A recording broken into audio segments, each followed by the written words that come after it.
This is Good Morning Uganda.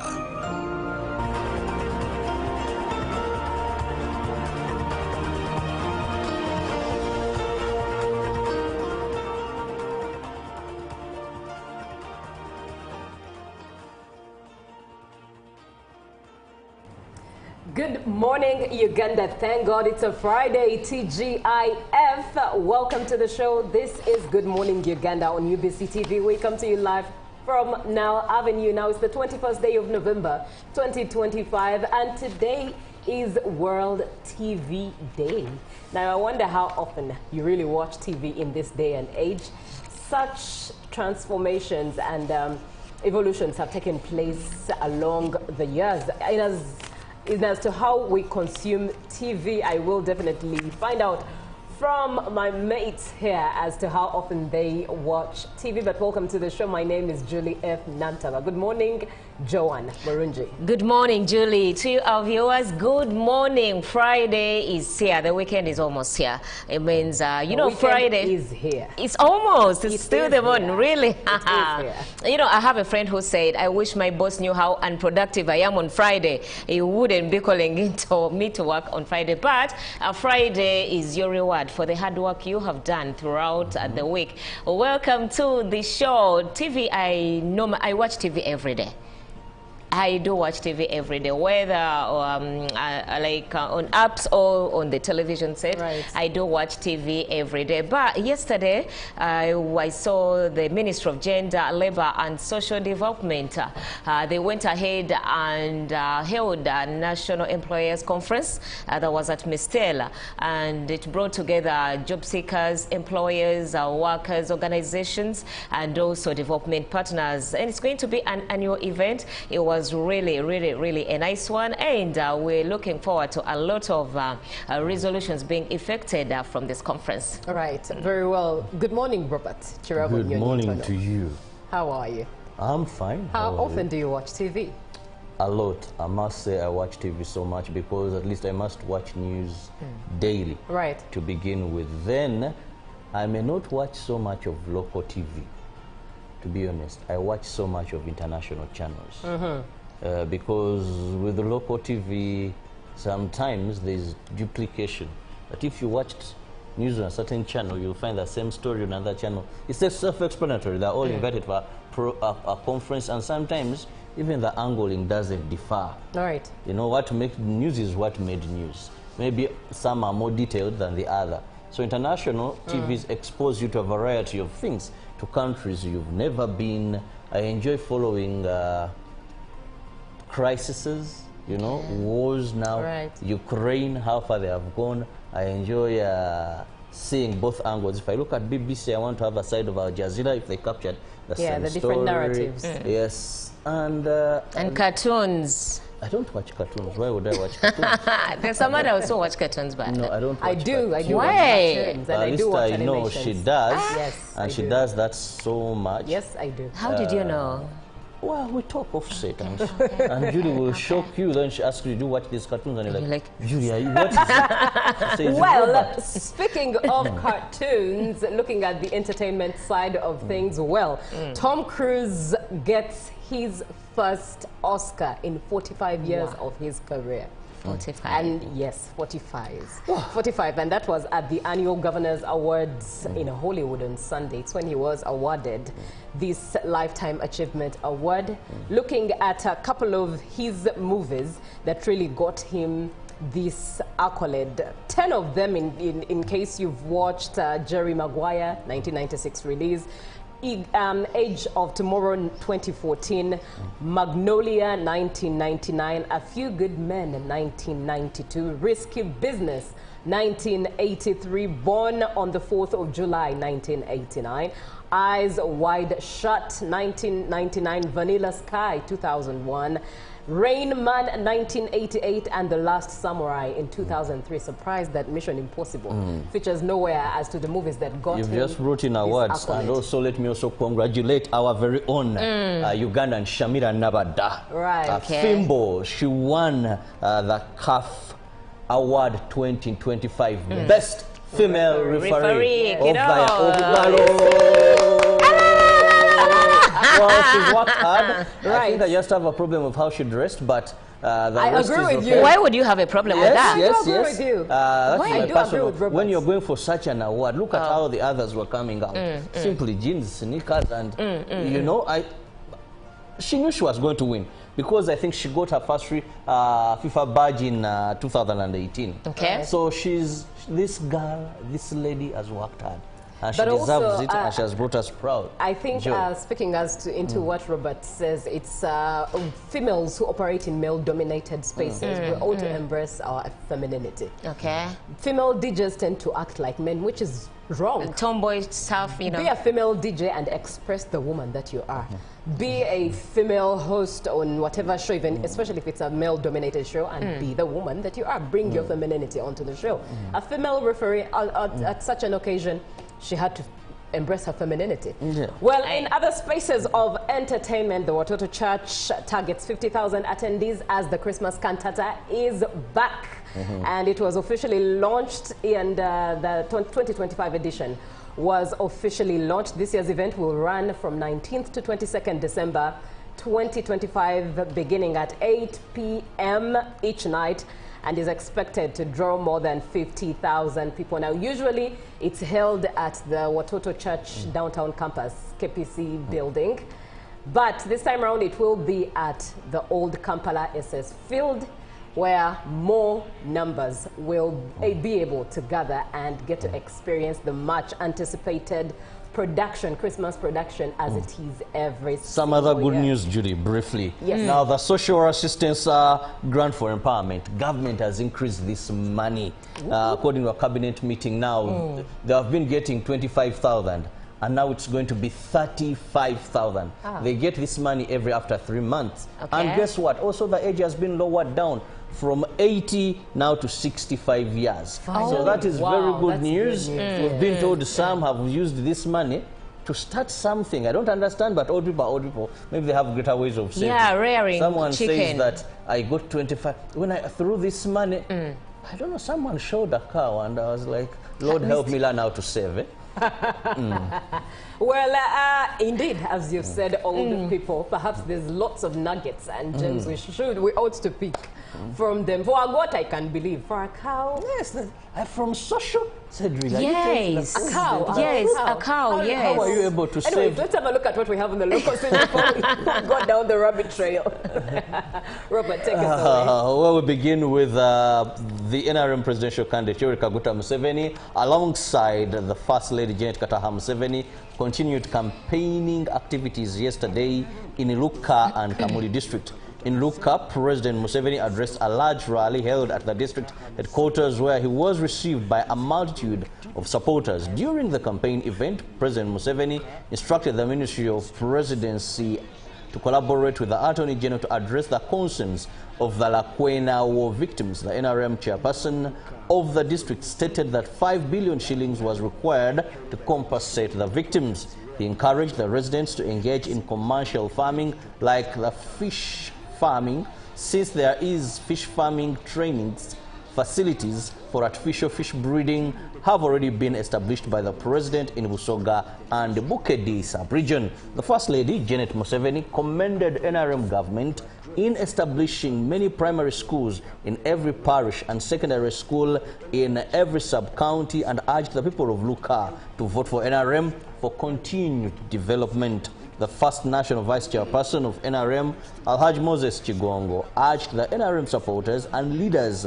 on discipline during and after campaigns. The NRM presidential candidate will hold rallies in Iganga and Jinja City. Alliance for National Transformation presidential candidate Jeno Mugisha Muntu told residents of Kamuli that voting for the Ant Party is the only way to recover their lost cattle after unfulfilled promises by the ruling government. During his rally in Onigon in Kumi, Muntu warned the Iteso that the slogan "No cow, no vote" will remain empty unless there is change at the top. The National Unity Platform presidential candidate Robert Kyagulanyi Ssentamu visited Terego and Maracha districts in West Nile sub-region to seek support ahead of the upcoming elections. Kyagulanyi urged residents to vote and stick the umbrella or tick the umbrella if they are to have modern roads, jobs for the youth, good medical facilities, free education, and construction of airports and regional capital cities, restored railway and transport, and better pay for civil servants. The government of Uganda has revealed that there is a looming crisis in the refugee education sector and health resulting from declining donor funding. Over 392,000 school-going children, including 299,894 refugee children, will miss out school next year in refugee hosting districts because there will be no salaries for the teachers in the 92 schools located in the refugee settlements across the country. The Ministry of Education, together with the United Nations representative to Uganda, informed the Prime Minister Robert Nabanja during a meeting with Uganda's development partners that children in refugee settlements will not have teachers when schools reopen early next year. Currently, Uganda is hosting about 1.9 million refugees. The majority are from the Democratic Republic of Congo and South Sudan. Many of the refugees are children and women. Uganda's refugee open door policy allows all refugees to access free social services like health and education. Uganda is largely dependent on donors to maintain the refugees in the country, but the declining funding from the development partners in the recent past is now a challenge.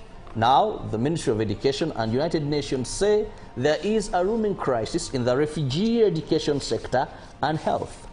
Over 392,000 school-going children, including 299,894 refugees children, are likely to miss out school next year because there will be no salaries for the teachers.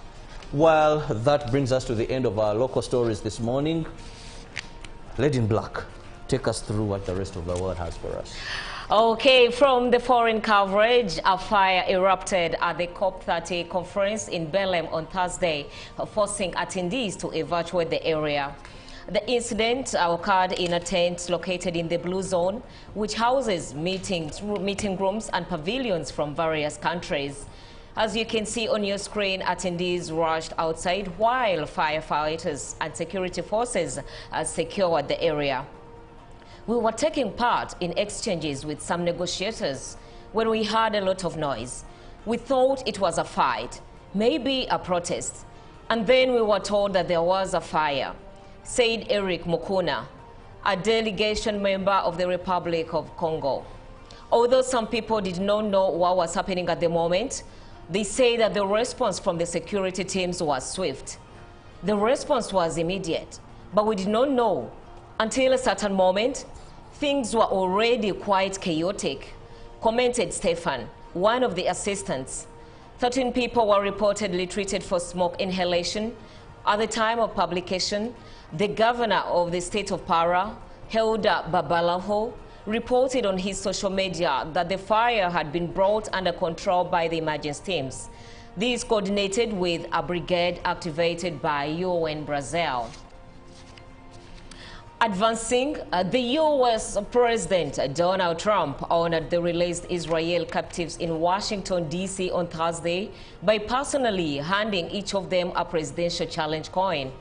It comes after Hamas agreed to a ceasefire and release of detainees on both sides under Trump's 20-point Gaza peace plan, brokered with Qatar, Egypt, and Turkey, though the deal remains fragile after several reported violations. The hostages Trump honored were among the 20 Israeli captives who were living in Gaza and were released under a ceasefire deal earlier on 13 October 2025. In return, Israel freed over 1,900 Palestinian prisoners, including those serving long sentences, leaving more than 9,100 in custody. And just to let you know, a presidential challenge coin is a symbolic gift used in the U.S. military to honor service or achievement. And then from the mother of mankind, that is the continent of Africa, we are in South Africa, and the president, Cyril Ramaphosa, laughed as he was asked about the U.S. potentially sending a delegation to the G20 after all. As he spoke alongside EU leaders Ursula von der Leyen and Antonio Costa, following talks in Johannesburg on Thursday, "We have received a notice from the United States," he said, as he tried to stop himself chuckling. "A notice which we are still in discussions with them over, change of mind about participating in one shape, form or other in the summit. So the discussions are still ongoing." He also appeared to chide his EU guests, saying they had signed an unprecedented agreement, suggesting it was the first ever fair deal. "We have never really fully signed such an agreement, where two partners agree that we are no longer going to rely on extracting minerals only," he said. "We will want to extract those minerals, have them processed at the point of extraction, add value to those minerals, so that South Africa begins to move up the value chain of beneficiation. That is the unprecedented nature of this agreement." Now, for context, Ramaphosa has reportedly spoken about his push to move Africa from a supplier of raw materials to the global north towards adding value to its wealth. Donald Trump is said to skip the summit and was not to send any delegation at all. Now, that was it from the foreign coverage. Right, thank you very much, Joan. Now, there is a video of Honorable Fiona Nyamutoro. I hope we do get a chance to show it on your screen. It's on her Instagram handle, and therein she visited one who supports her. Now, this lady that was visited by Honorable Nyamutoro did not know that she was to be visited. But why she attracted Honorable Nyamutoro is because she named her business after Honorable Nyamutoro's name, and it's a dairy shop, a dairy business, milk business, and she just loves Honorable Fiona Nyamutoro. Oh. Now, if you watch the video, it's really, really heartwarming. Her excitement, the hug she gives to Honorable Nyamutoro, it's just one to put a smile on your face. I really do hope that we're able to air it on your screen. But let's have a look at what we have in the dailies this Friday. And we are starting off with the new vision. The new vision there. Older persons' SAGE pay rised, as Robert opened with that particular exciting news. Age reduced to 65. And 373 billion shillings earmarked for 1.4 million people. Now, in there is a picture of the electric bus Kayola embarks on 30-day expedition.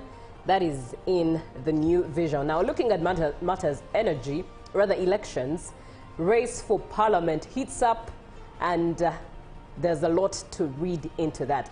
Now, matters court traders case adjourned as Ham files countersuits. Interesting.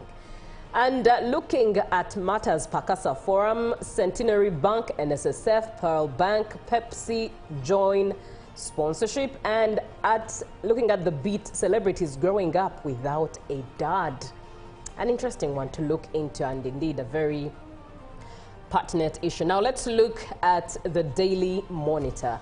SGR dream gets closer. Progress.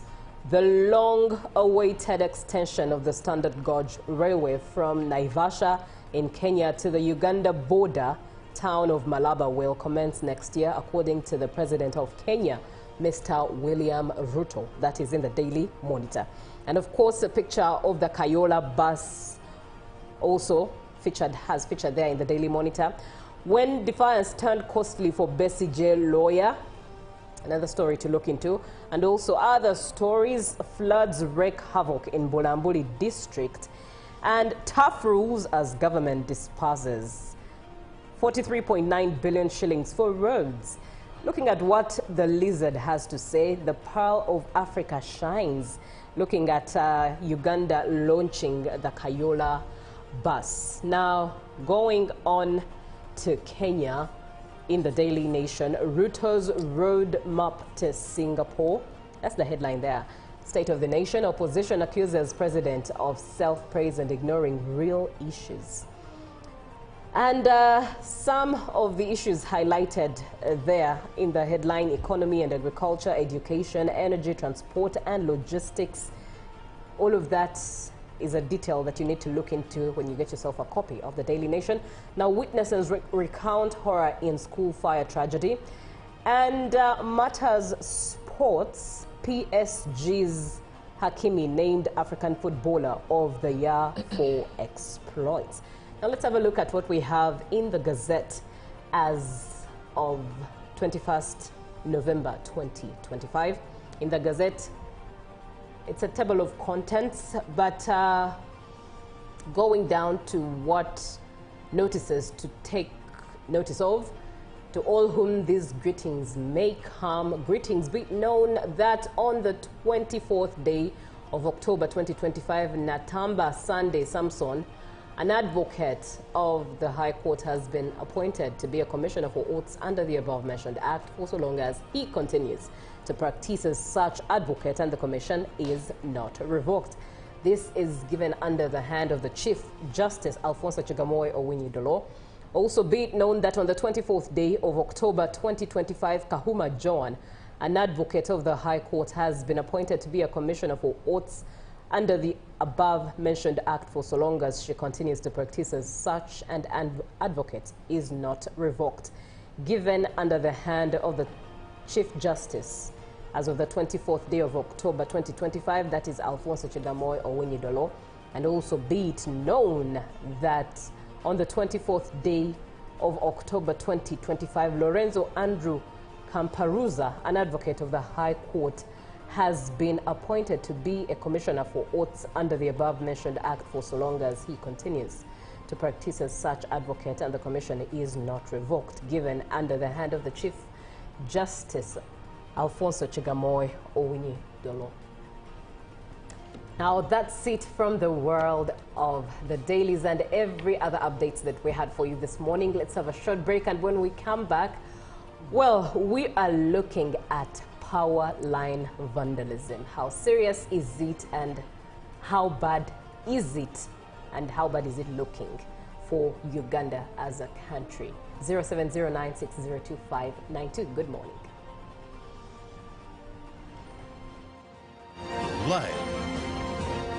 Live from UBC Studios in Kampala, this is Good Morning Uganda.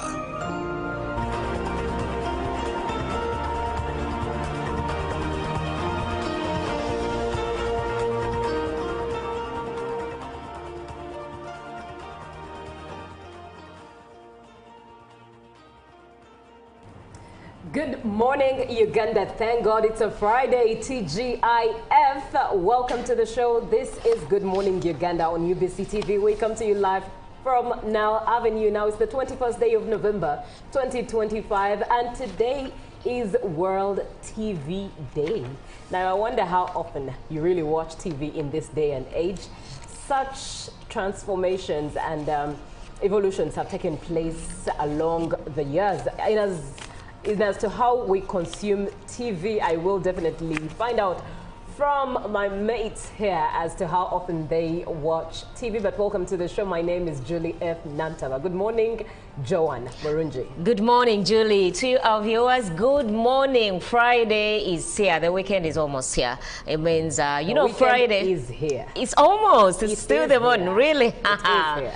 You know, I have a friend who said, I wish my boss knew how unproductive I am on Friday. He wouldn't be calling into me to work on Friday. But Friday is your reward for the hard work you have done throughout the week. Welcome to the show. TV, I watch TV every day. I do watch TV every day, whether on apps or on the television set. Right. I do watch TV every day. But yesterday, I saw the Ministry of Gender, Labor and Social Development. They went ahead and held a National Employers Conference that was at Mistela, and it brought together job seekers, employers, workers, organizations, and also development partners. And it's going to be an annual event. It was was really a nice one, and we're looking forward to a lot of resolutions being effected from this conference. All right, very well. Good morning, Robert. Good morning to you. How are you? I'm fine. How often do you watch TV? A lot. I must say I watch TV so much because at least I must watch news daily. Right. To begin with. Then I may not watch so much of local TV. To be honest, I watch so much of international channels. Because with the local TV, sometimes there's duplication.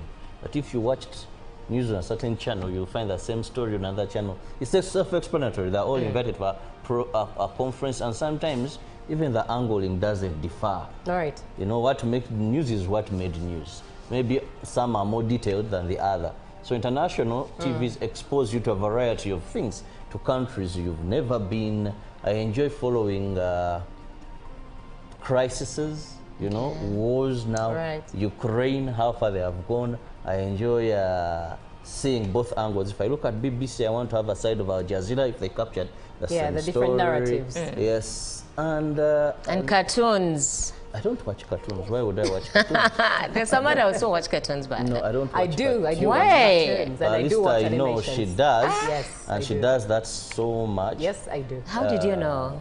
Well, we talk off set, and Julie will shock you. Then she asks you, "Do you watch these cartoons?" And you're like, "Julia, what is it?" Says, well, speaking of cartoons, looking at the entertainment side of things, well.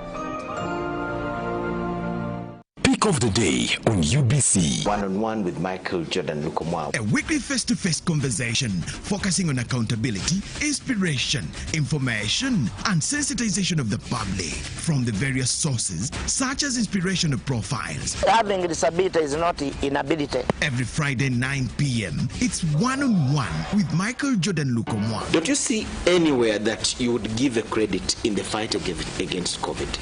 My role as the owner of the country is not to, be preoccupied by giving credit to my servant. We have said that if we are to talk to General Museveni, there must be certain conditions in place. Is it true that you paid 5 million shillings to MPs that voted for? Was brought to you by. I'll call you every day, yeah, yo, baby, don't know. You can now get all the Chibuzi out with MTN voice bundles. Call all networks. Kubei Dondoro. Buy a 25-minute voice bundle for only 1,000. Or buy any daily voice bundle of your choice. Dial *100 *21 hash and select daily, or use the My MTN app.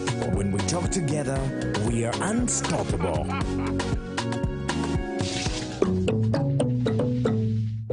Exercise can't be sustained.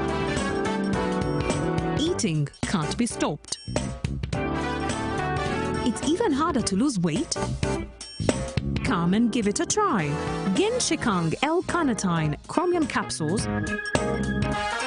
Plant extract, scientific ratio. Take 3 capsules each time. The active ingredient accelerates fat burning,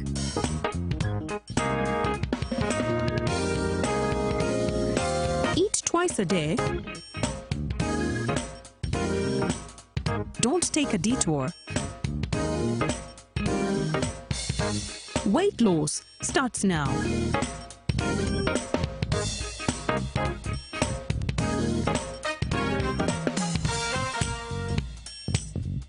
Genshikang L-carnitine with chromium capsules helps you stay in shape. Please follow medical advice when taking this product. For more information, visit our website www.hgo.com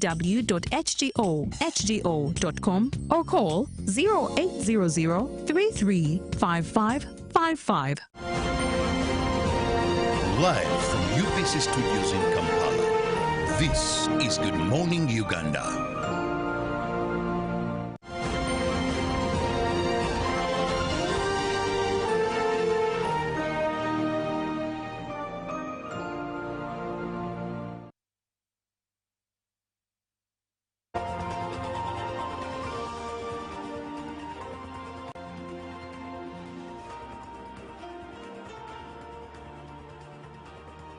Good morning, Uganda. It's a Friday, but we choose to keep on inspiring you. However light the day is, at least you need to stay informed. And that is one of our visions here. On UBC TV, we come to you live from Now Avenue. My name is Julie F. Nantaba. Now, this morning, we are looking at vandalism. In fact, every time I say or utter this word, I'm reminded of a commercial that usually runs on TV. It's a song about vandalism. It's such a song that it's one that easily catches, and you find yourself singing it along the way because it's an earworm. If you watch a lot of TV, especially around the times of 10 p.m., you definitely have seen or watched this very advert. 0709-602-592 is the WhatsApp number that you should engage and be part of this conversation as we are having it with Jonan Kiza, who is the head of communications at UADCL, alongside Dr. Litho Patricia, who is as well the head of communications at the Ministry of Energy and Mineral Development. We are looking at the hidden cost of vandalism, the impact of power line vandalism on Uganda's economy and livelihoods. Once again, good morning, and thank you so much for watching and joining the show. In case you're just joining us, you're welcome. In case you started the show with us, thank you so much for choosing UBC TV. Good morning, Mr. Jonan Kiza. Good morning, Uganda. Good morning, Julie. Right. Our viewers across the globe, I want to welcome you to this show, although it is sad because we are not here to discuss very good news. Our customers are off supply in the areas of Mukono and Buyukwe, but also many other parts of the country where we continue to suffer from cannibals of electricity infrastructure. I call them cannibals because they live their lives on assets of electricity. That's how they earn a livelihood. No matter who they affect or their consequences affect, they are not bothered. It's really, for lack of a definition, I can, in no many words, I can call it electricity terrorism. And whoever is watching us and you are behind this vice, just know you are an enemy of yourself. You are an enemy of the state, you are an enemy of development, and we have no kind words for you this morning. Right, indeed, we're getting into the general understanding of this, but first, let's hear from Dr. Litho Patricia. Patricia, good morning. Good morning, and good morning, viewers. So today we are here to really understand and appreciate the hidden cost of vandalism. And many times we look at it lightly, you think it's happening on the other side of the road and I don't get affected. But as we've had our recent incident in Mukono, where a lot of Mukono, bits of Lugazia are affected, and it's really painful why people continue to practice this vice. But also we would like to speak to how can the community mobilize. We do a bit of community policing to protect infrastructure that affects all of us. Yes. All right. Now, without, in fact, wasting time, seeing as bits of it has been pinched, let's get the general understanding of this problem. And I understand, given that Jonan is from UADCL and Dr. Litho is from the Ministry of Energy and Mineral Development, their perspectives to this. So I'll start with you, Dr. Litho. Give us the understanding of this problem as it stands from your perspective. This problem is terrorism, like he said. And if we had our way, the kind of punishment we would offer should really be a fatal kind of punishment. Because when people destroy a pylon, a transmission tower, to them they're just harvesting a piece of metal to go and either resell to a factory or do whatever they're doing with it. But look at the impact. So if I'm offline and I am an industry for 2, 3, 4 days, what does it mean for production? Some of the reasons people invest in a country like Uganda is because of the reliability of power, which we had afforded for some time. So now if you have power, it means that the production cost goes up because maybe I have to invest in alternative sources of power, like maybe look at a generator. It goes with fuel, and what the industries use, you know, they really need the heavy duty fuel.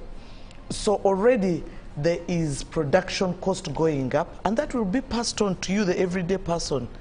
You'll say, yesterday sugar was just 2,000. Why is it 5,000 overnight? But what is the cost of production?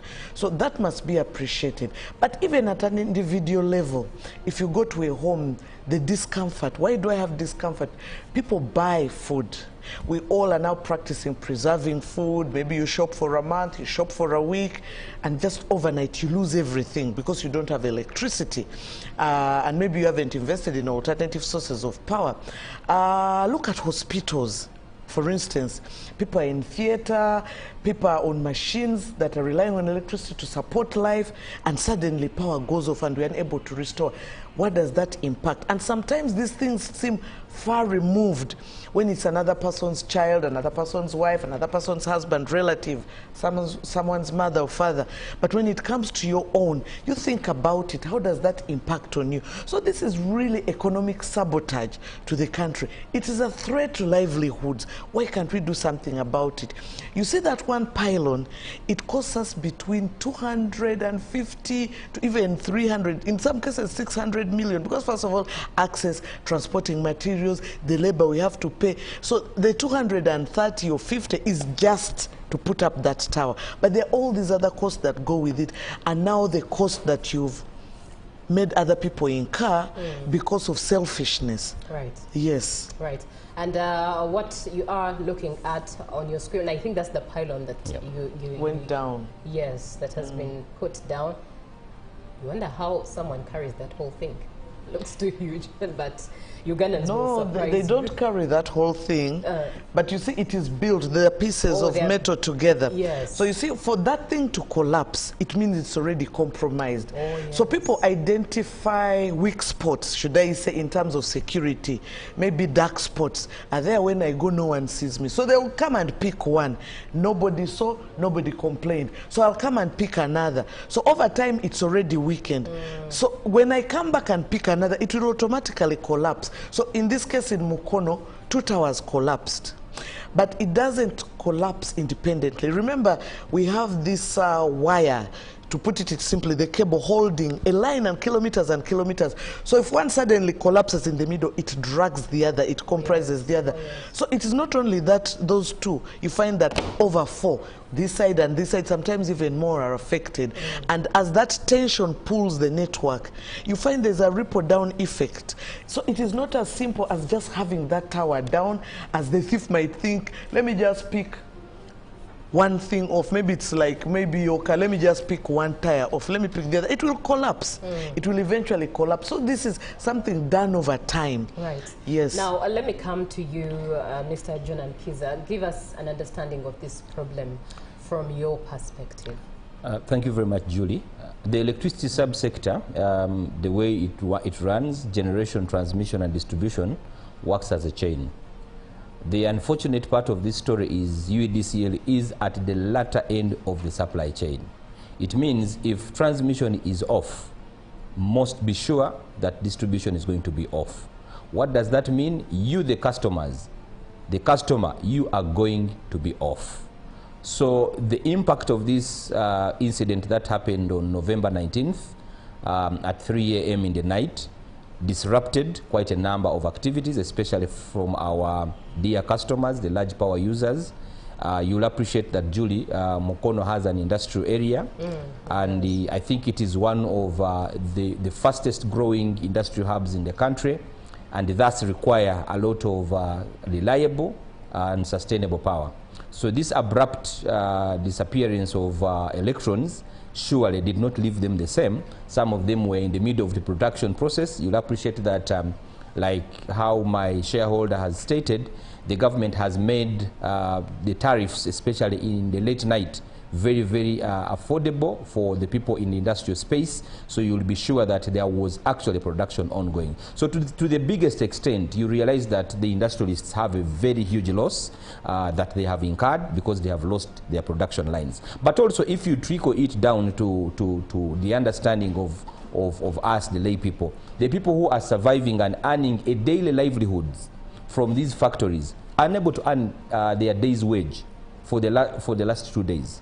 And you do not know how much impact this is going to cause and how long it is going to take us to restore. So, save for the impact on the industrialists, yesterday we managed to restore the domestic customers, about 128,000 in the area. We were able to supply them from our generator's call, and we want really to thank our partners in the electricity supply chain, SCOL. That's where we are drawing now the little energy that we are cushioning on the side of the consumers to keep at least at bay most of our customers, domestic customers in the area. But to just give you an impact, the Mukono North substation, which belongs to UETCL, has an installed capacity of 189 megawatts. For lack of a better word, I will give you an example of Isimba, because Isimba is 183. So we have literally lost in terms of installed capacity. Like now, Isimba Dam is off supply. But also there are several other substations at distribution level. We have Mukono substation, which is 28 megawatts. It is off supply. We have Moniko, which is 40 MVA, 40 megawatts. It is also off supply. We have Nakifuma, which is 5 megawatts. It is also off supply. So it is really a big issue on our side, because about 16 industrial feeders are off supply as we speak. The impact is continuing to last because this is not the first incident we have seen at this almost closed spot. I think a year ago we saw the very same terrorists vandalizing infrastructure and cannibalizing it, I think about 2 towers from where it was today. So it means the vice is actually predictable, because even last year, almost at the same time, we had an attack on this spot. So I think on my side, we need to really interest ourselves on that stretch, because it won't take long. You might find there's going to be a repeat of a similar incident. And that's why we are calling upon our communities to not just to watch and see people flying around towers and electricity infrastructure and they take it for granted, but to really also give you a picture of impact of vandalism. In Mukono alone, we have lines that have been vandalized and along Katosi Road. Communities are off supply. They have harvested ABC cables. They have put down poles. On the other side of Chiyunga, the other side of Nagarama, we have communities off. So it's a vice that is really growing. For me, the incident growing to a transmission tower does not alienate the fact that we have been suffering cases of vandalism. You have done stories on UBC in some parts of Mukono where villages have been off this year, and we have replaced some of this infrastructure. So there is a loss on replacement side, but there is also business loss, which is uncountable. If you aggregate this entire installed capacity of now, even if you wanted to multiply it by the unit rate of electricity, we have lost billions of Uganda shillings. In just less than 24 years. It's taxpayers' money. But also the investors are losing money. The investment climate is being tainted, unsafe. You know, whoever is watching these vices happening on the different backbones of the electricity infrastructure, they get worried. So we are basically participating in putting down the gains that probably would have received, the gains we have received in the last so many years. Putting down this infrastructure has taken government a lot of investment capital. If you talk about a transmission line, my boss has rightly painted the picture of 230 million, between 230 and 250 million. But you're not looking at one infrastructure, Juliet. You're looking at a number of infrastructures in a circuit, in a corridor. All that is money. Right now, they are sleeping idle. They are not productive, but also the impact is continuously felt. These vices are gradual. People keep harvesting those members. The way you see how that infrastructure is, it's not stolen in a day. They keep unbundling one piece and they take to scrap. And we know people who are buying scrap, and even in these areas. Yes, they are selling it cheaply. Absolutely.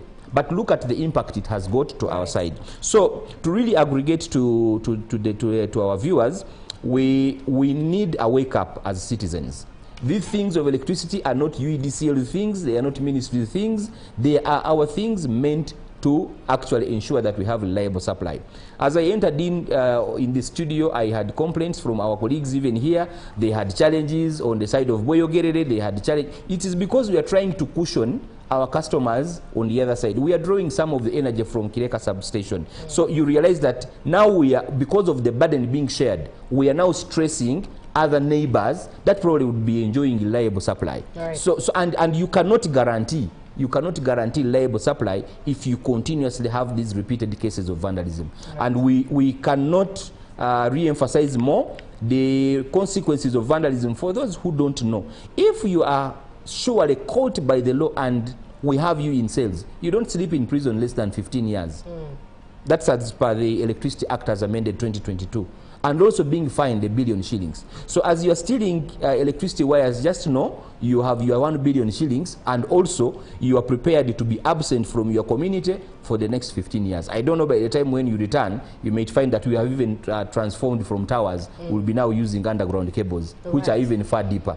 So that's what it is going to cost you. But on top of that, there are lives that are being lost. On that very same tower, we lost a life. That's a very young person who has died in such awkward practices. But there are many more outside there, Juliet, who are unknown, who are dying of electricity every minute that passes by. And people are declaring them to have been bitten by snakes. Yes, citizens are dying on a daily basis. In Eastern Uganda. Even here in Kampala, Juliet, people are dying as a result of power thefts. On top of that, that also gives us a problem of stressing the grid, which is already stressed. Because once you add on a load which is not known, it means you are heaping a lot of capacity on the existing infrastructure. What is going to happen? That transformer is going to blow. When it blows, you're going to say it is a problem with you. Your transformers are blowing. But in the actual sense, we are stealing power. And we are shy to speak about these things. One might wonder, looking at the footage on the screen, one might wonder, just to stay with you, Mr. John and Kiza, one might wonder, were these cases rampant during the time Umeme was handling electricity in Uganda? Well, were they known? Were they expressed? Well, the vice of vandalism actually has just increased. Yes, the cases of vandalism have been there in the times of Umeme, but I think we have now steered to another level. There could be a number of factors. I really don't want to come here and I sound as if I am gratifying the vice, and I have even better explanations why it is there. Actually, I am saying it should not be there. The truth is, our colleagues in the security forces, we need to wake up and we start holding these people accountable. I remember during His Excellency's tour in Luweero region, they vandalized 16 structures ahead of his tour in Luweero. That is how shameless and how fearless these human beings are. Wow. And they even did not take the wires. They didn't take. They just left the poles down. So sometimes you keep seeing there is an oscillation in the interests of the vandals. Sometimes it is to steal the wires and the associated members, but sometimes it is just to destroy. So you have a cocktail of practices that make the whole vandalism issue a bit complex to study. Because in some instances they will take, in some instances they will destroy and leave around the infrastructure hanging on the ground. So it's something that I really can't say, but the cases from 1st April to date are numerous. We have very many communities. Kayunga, we have about 6 villages towards the other side of the River Nile. People are off supply. And it looks like the eastern part of Uganda, Mukono, that whole line is a hotspot. Yes, it is. For these cases. Yes, but maybe because also we have not amplified. The last week we had a case of vandalism in Bukoto Central, in areas of Chana Mukaka. Roads are about 600 square meters of ABC cable was rolled. We have just restored those communities. I think in Mitiana and Mubende, you will hear a lot of wars there. People are crying. Power is off. People are gradually harvesting this network. But also my shareholder will tell you, the lines that government constructed under the Rural Electrification Agency, that were never energized at the time of the transition of REA, most of them have been harvested. The poles are standing naked. Wires have been stolen by individuals. So you keep asking, what exactly does society expect of government? Government has put up a pole, and when you put up a price of pole, even if I said it on TV here, you're going to hear that you guys are thieves. 2.7 million shillings for just one pole. Yes, that's the value. And that should be the enzyme that you raise when you see somebody destroying this infrastructure, because it comes at a hefty cost. That's 2.7 million shillings for just one single pole. Wow. Extension. That is as per the approved. Yes, maybe just to amplify a bit. When he says that, and I said for the extension, you see, a pole is not a pole on its own. You transport a pole to a place, and then the accessories. For you to get power, I'm moving it from somewhere, the nearest transformer to you, which should be not more than a kilometer max. In the worst cases, in rural areas, we can push it to that, to about 800 meters. So there is a cable, the accessories to hold it in place, the stair wires to hold it in place, and then to serve you. There are all these things we have to put together, and the labor cost. So you know, when people say you're exaggerating, they're just looking at a pole lying there, a growing tree. But there's a whole process of cutting that tree and treating that tree so that it can last when it stands on the network. So it's not just an ordinary pole. And once you treat it, you transport it to wherever that is. Just imagine the vandalism is in maybe West Nile. What does it take for me to get the materials I need from here to West Nile, and the labor cost? This is a technical skill. So it's not that people are just there around, but also it sabotages existing projects. Like Jonan said, we are always going back. We are saying we have been able to deliver so much as government. We just blink an eye, we've lost half of that. So it's like one step forward, 10 steps backwards. Then you have to remobilize resources to do that. Moreover, there are so many competing demands. So it's really sabotage to government. Like he said, some vandals are really ununderstandable. We know those who vandalize to steal cables, transformer oil, but then there are those people who just vandalize and live there. We have cases where people just get a saw and literally saw a kilometer, 4 kilometers over line and just leave it there. Why? Nobody knows. So what are you really up to? So you want to discredit government, but government has actually delivered. So you want to destroy that evidence that government is delivering. But you're not looking at the bigger picture, that you're not just hurting government. Who is government anyway? We are government as citizens. We just have people holding offices for us to implement plans. We are the ones paying these taxes. We are crying taxes are increasing, but every time you're taking us back, every time you're taking us back. So people must look at the bigger picture and all the other negativities that it brings about. Even the investment climate. Very soon nobody will want to invest in Uganda. We are actively promoting Uganda, not just for local investors, but international. We are talking about the tenfold strategy, but we are doing everything to ensure it does not work, because we are always trying to push ourselves backward. Right. Now, Dr. Litho, in just a bit, I'm going to ask you about the economic impact this is having on a larger scale, and for you to give us the ideal picture, the clearer picture on this. But let me engage some of the comments coming through. Good morning, UBC Akiki Noble. It's really challenging to see few Ugandans not observing the effects and the risks. My view, if possible, construction and extension of road network shouldn't be far away from the electricity tower lines to be safe. For example, Mukono line has 2 lines adjacent to the other. Even the community in those areas is also in danger and unsafe.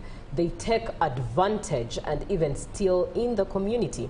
If possible, security lights too should be created along the lines. Thank you. Good morning, and thank you for bringing up this program. I'm sorry about the vandalism. I wish to ask the other side of the issue. What could have the company done or not done to deserve this reaction? Well, definitely, Jonan will be speaking into this. And one final one. Good morning, Julie and our guests. I think let's first look at the core cause of vandalism before we get to solutions. Do people who vandalize do it with financial desires? Well, at the end of the day, some leave what they've stolen. No, not really stolen, but what they've spoiled on the ground. Anyways, and if yes, if it's for financial desires, where exactly do they sell? Personally, I thought anything that benefits a nation to that level should be very secure, with cameras around it and some security personnel. I condemn the act of vandalism because it costs us much. But I think even responsible bodies and companies need to put extra attention on such things, because much complaining shows that they lack a sensible solution. This is Cricket Derek Gagamel from Machindia. Thank you, Derek, for watching the show and sharing your opinion. Now, Dr. Litho, let's look at the economic impact. Dig deeper into it to just share. Yes, and how affected we are. It's interesting, some of those comments, and I feel there's a lack of understanding how economy works, how investment works, to claim that the way they are complaining, who is complaining? Is the public complaining or the company? The company is getting the bash because to an ordinary person, we have failed to provide a service as government. But why are we failing to provide a service? We're failing to provide a service because of saboteurs. Yes? Like we said earlier, when a line is vandalized, it could be a transformer, it could be a distribution line, it could be a pole. In this case, we have these transmission lines, which is a backbone. Like my colleague explained, you know, we generate power and we have to transmit it. We have to transport it somewhere, to a substation. From the substation, then we bring it to you. They bring down the amount of energy and bring it to you. That whole journey. So it's not 1 shilling we are talking about. You know the simplistic way these comments come across. I'm not talking about buying kabalagara here, my dear. I am talking about millions and billions of shillings, and some of these products, we don't even have them in Uganda. We must import, even that cost of transportation. So like I said earlier, first of all, we sabotage the investment climate. Nobody is going to want to invest in a place that has unstable power. But the way these vandals are done, sometimes it's sabotage. Maybe some of us don't want this investment. Some of us in this country don't want to see development. Because if government is doing whatever it takes to make sure it provides this for the people, it does what? We know that energy, electricity is a catalyst. It's a value addition to not just agriculture, to health facilities, to schools. Now the technology that we are moving into calls for a lot of power to be supplied, and then you're doing whatever it takes to ensure there is no electricity supply. Really, what is your aim? It is to do economic sabotage so that there is no benefit to the bigger good. You might think you're hurting one person in government, but no, you're hurting whole industries, yes, whole economies, and like you said, jobs. The few industries that have come up in Uganda once these industrial parks came up, if you move along the highways, you know, you find a queue of so many people every morning and evening coming to work. They're working in shifts. Now, just imagine the number of factories we have sabotaged in the last 2-3 days. It means these people have no work, and most of these people are paid maybe by the hour. Yes. So that is loss of income. And if I am earning money and I am supporting my family, you see the ripple effect. I can't pay tuition, I can't buy food, I can't feed my family. If I have sick people in the family, I can't take care of them. You know, we look at this so simply. Yeah? There is loss of life. And loss of life is not just a social thing. Loss of life to the vandals, like in this case we lost a life, but sometimes you're affecting a whole community, because you could cause an electrocution which could have a ripple effect of causing a wildfire. Because when these things fall, you know, there are fires, you know, people will call you, there are sparks everywhere. It could fall across the road. There will be sudden road accidents. I remember some years back when a lady parked on the Winton Road and the transformer just fell on top of her car. So, you know, we look at these things so simply. Eh? Like, for me, let me do this. That could be your mother, that could be your sister, that could be your wife, you know, whose transformer fell on top of the car. So like we said earlier, someone just thinks someone came one night and got that there. Right. But this thing is done continually. They surveil, and of course we acknowledge we have some gaps, like how much security should we have? Yes? I'm looking at, on the screen actually, we can see a picture of cutting down a whole pole. Yes, just for no reason. And you see, now you affect everyone that is being supplied, yes? And how many people are depending on that power line? We have hospitals, several health centers, we have schools, we have trading centers, we have homes. There are some people with special conditions that always need power. So it is not as simple as we think. So this wastage of resources, delays, You know, and we're saying we're implementing a project. There's a community that has never tasted electricity in this country. It means we must pack that we said we'd deliver in 3 months, then go back to achieve another 10 kilometers. Now, for instance, in Uganda, the transmission alone, maybe if Janan can remind me, is over 270,000 kilometers, yes, that we have built. People are saying we are negligent. Why don't you put security? Why don't you put cameras? Just look at the police project to put cameras along this country and how much they could have spent. Now, this is just the transmission line we are talking about, or distribution line. How many cameras do we need there? We have security. How many policemen or army men? It means we're going to deplete all the security forces in this country just to protect the network. But we need security for everyday livelihoods at the borders. The whole country is at risk if you're moving your whole security just to watch the power line. But we expect everyone to be civil and understand that the value we get from electricity surpasses all these short-term benefits. We are in a political season, yes. And with what happened in Mukono, one cannot help but also think that this could have been a political move, because I mean, I think so too. Politics is also a dirty game, and I think so too. Whatever can be done, yes, for the sake of tainting a name or tainting the opponent. Yes, so we are protecting the gains. Let's destroy the gains and we see what you speak to. That's what I think. Yes, Jordan. Yeah, but you see, Julie, let me speak to my consumer in Mukono. Let me speak to my consumer in Mubende, Mitiana, and other areas. People who have seen this vice grow increasingly. You see, it may seem to be on the transmission side, but this is a cost in the tariff. So it means whoever is thinking that electricity tariffs are going to go low as we want them to be, and we are still vandalizing infrastructure, I think we are joking. Because this cost is embedded in the tariff. So the best way of supporting government to reduce the electricity tariffs is to ensure the electricity infrastructure is safe, other than enabling us to continue doing remedial works from time to time. But also, even here in Kampala, Julie, you can't believe, even just right below UBC headquarters here, we have had cases of vandalism at Owassis Mall, underground cables being harvested. We have seen people vandalize even cables in Kololo. I think about a month ago, a transformer cable was vandalized in Namirembe, and the entire hill was off for close to 2 weeks. Someone jumps in a cage of a transformer. It is well secured. I don't know which security we exactly want, but we have seen even transmission cameras on those towers you're talking about, Julie. They had cameras. The cameras were vandalized, were the first to be vandalized. They picked them off and they took them away. So surely there is a daring effort of these electricity cannibals. I think, for lack of a better word, these electricity cannibals, there is a very daring spirit, and I think the way we deal with them should actually change. But if you look at the issue right from the social foundations, just agree also that it's not a problem of the sector alone, but the society is breaking down. And this responsibility of ensuring that society does not entirely break down is not entirely for the electricity subsector.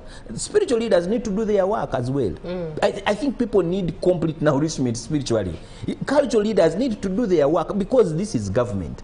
They are part of this government, you want it or not. So it's a collective effort that we require from all Ugandans, but also all leaders of all trades. At every level of leadership, we want you to watch. When I was growing up, Julie, and I think I was here on UBC, and I was talking about the first government, the LC one. Even when His Excellency is in a community, he will not actually even address a rally until the LC one chairperson of that village or that community gives him authorization to proceed. That's the respect he has for that first structure.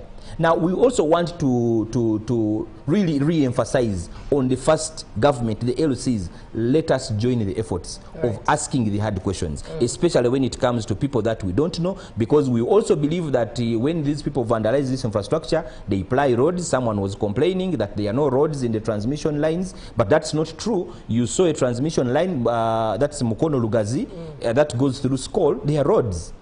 They are roads. Roads are there, and they are pliable roads.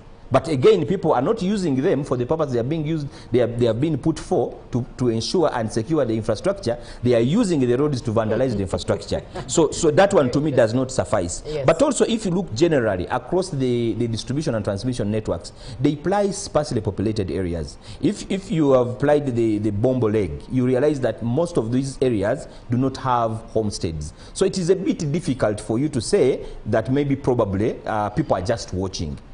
Some of the infrastructure really passes in sparsely populated areas, and I think people take great advantage of the isolation of this network from the major communities. But nonetheless, we still have to watch them. Maybe lastly, let us also speak through the increase in the prices of products. You see, you may think just because it is transmission that is off supply, but a person who has lost production of 4 days has to recover the costs.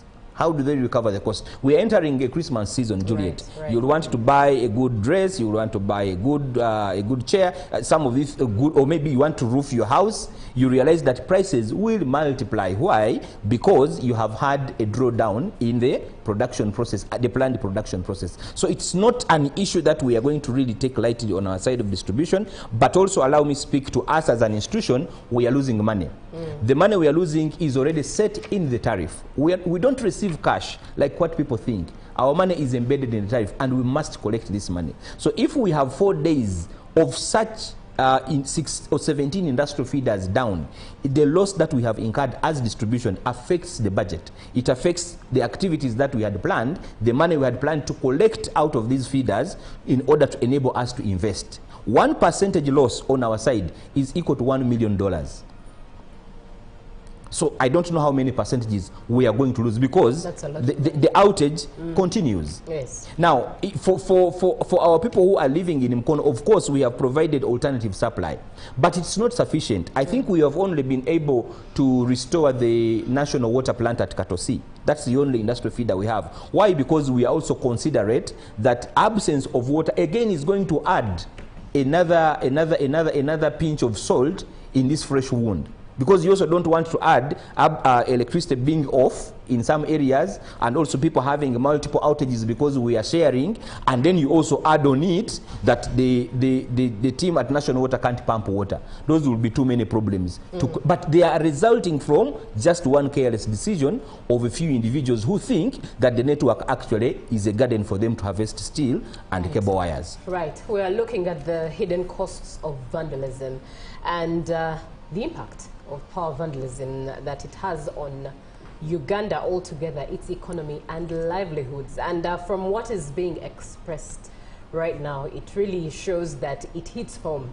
Sometimes, many a times when conversations like these, or conversations on the economy, when you hear words like GDP, when terminologies are used, you tend to think that, that doesn't concern me. But this particular one actually hits home. It slaps different. It hits you to the core. It doesn't matter who you are affected right from your house to when you step out of your house, to your house feeding, to every core of your house.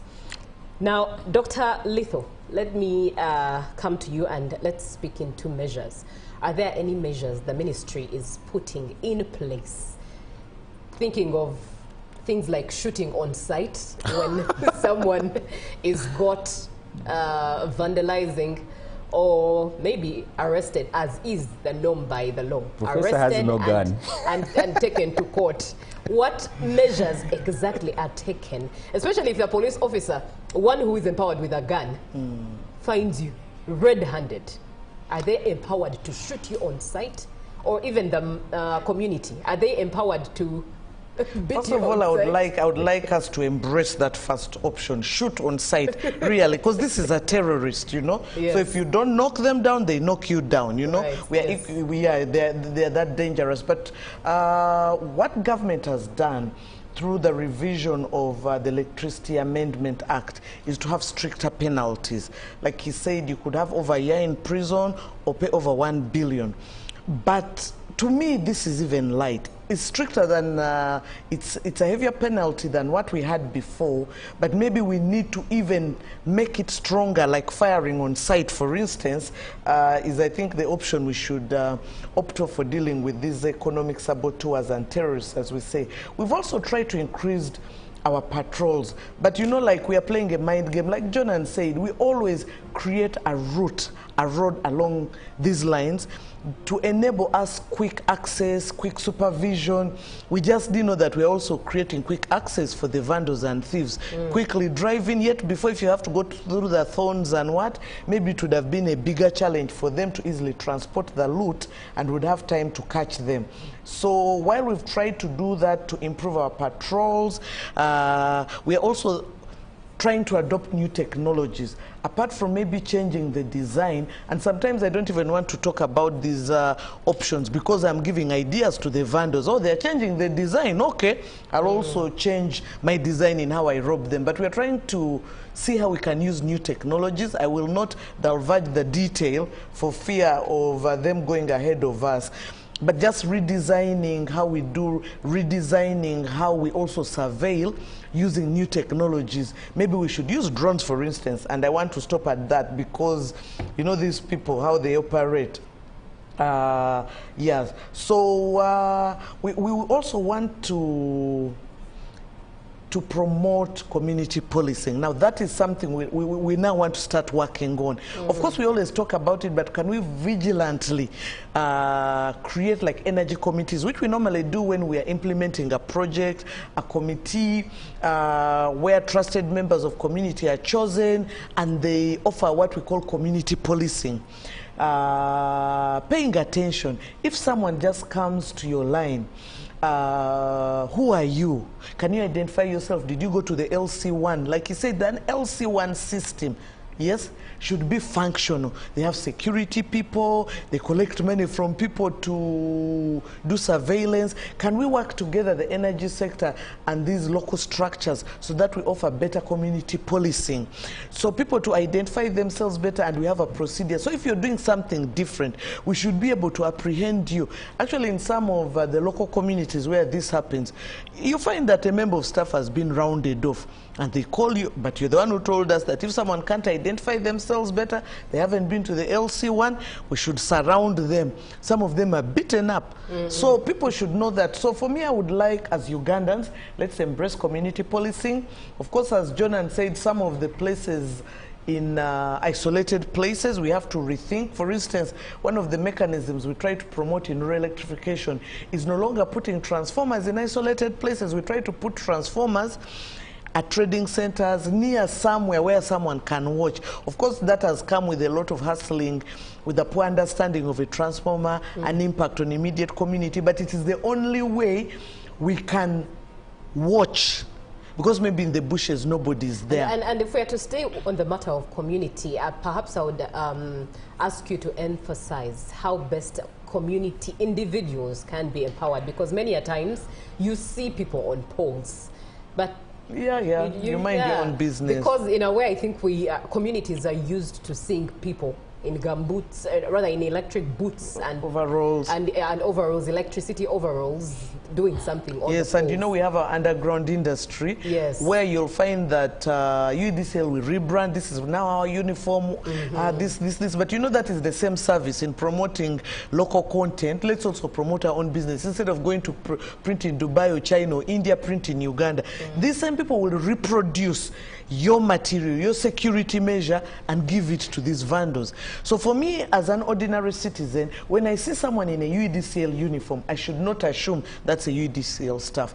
I should look at the ID. I should ask them, before you climb that pole, have you talked to the LC1? Have you got right of way? No, you need to come down. And if they don't, you mobilize. Luckily, normally, communities around Uganda, people mobilize quickly. You just do, what do they call it in Uganda? Nduru, that one. Hey, thieves, what? And people will surround this person. They must identify themselves. And for you as an individual, you can call your LC1, call your police, call our hotlines, yes, and say there's someone here. Did you send someone to work? So most communities these days have those WhatsApp groups. Speaking of hotlines, someone here comes through and says that they've tried to call. Well, it's a long message, but they say, I have called them when electricity lines are seen dangerously, and they only give us reference numbers.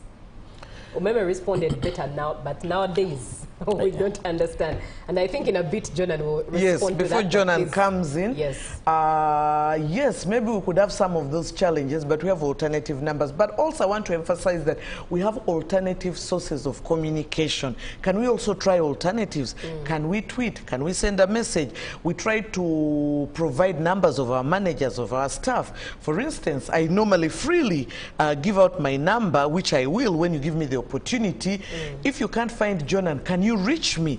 So that maybe I have alternative ways of reaching them. Can we use the different channels of communication so that we can address? Honestly, we would like to address these challenges. We are struggling, we are trying to meet the challenge, but let's work together as community because we all suffer in this. Right. Yes. Right. Now, coming to you, Jonan, pardon me, Jonan, and indeed, time is really against us. Yet this conversation is one that has a lot of meat to feed on and leave the bones to the dogs. I just hope we had all the time, but there are other days and opportunities. Jonan, yes, speaking into numbers that only give reference numbers, and also too, someone shares a partnet idea. Could this fight be extended to the scrap community? And indeed, how best can the scrap community be empowered as opposed to us shooting guns at them? How can they be empowered? Julie, no one has actually shut down the scrap community, but we are diagonizing the process upon which the young growing industries in the space of steel acquire raw materials. Right. All of us know very well that we don't have materials for steel. So most of what is done sometimes is really recycling what is existent. So I think really the caution also goes to our colleagues in the space of recycling, that we must acquire products that we know very well and we're sure that they are not cannibalized from another arm of government. It's very important that if somebody is bringing you a steel member and it has UETCL on it, and you don't interrogate, surely you are facilitating, you are lubricating the ongoing vandalism in one way or the other. Yes, because and you are the one paying. hasn't auctioned its They have stuff. not auctioned. If we have auctions, even on the side of distribution, it is public auction, and we announce it in newspapers. People come and buy transformers we cannot reuse. It is public.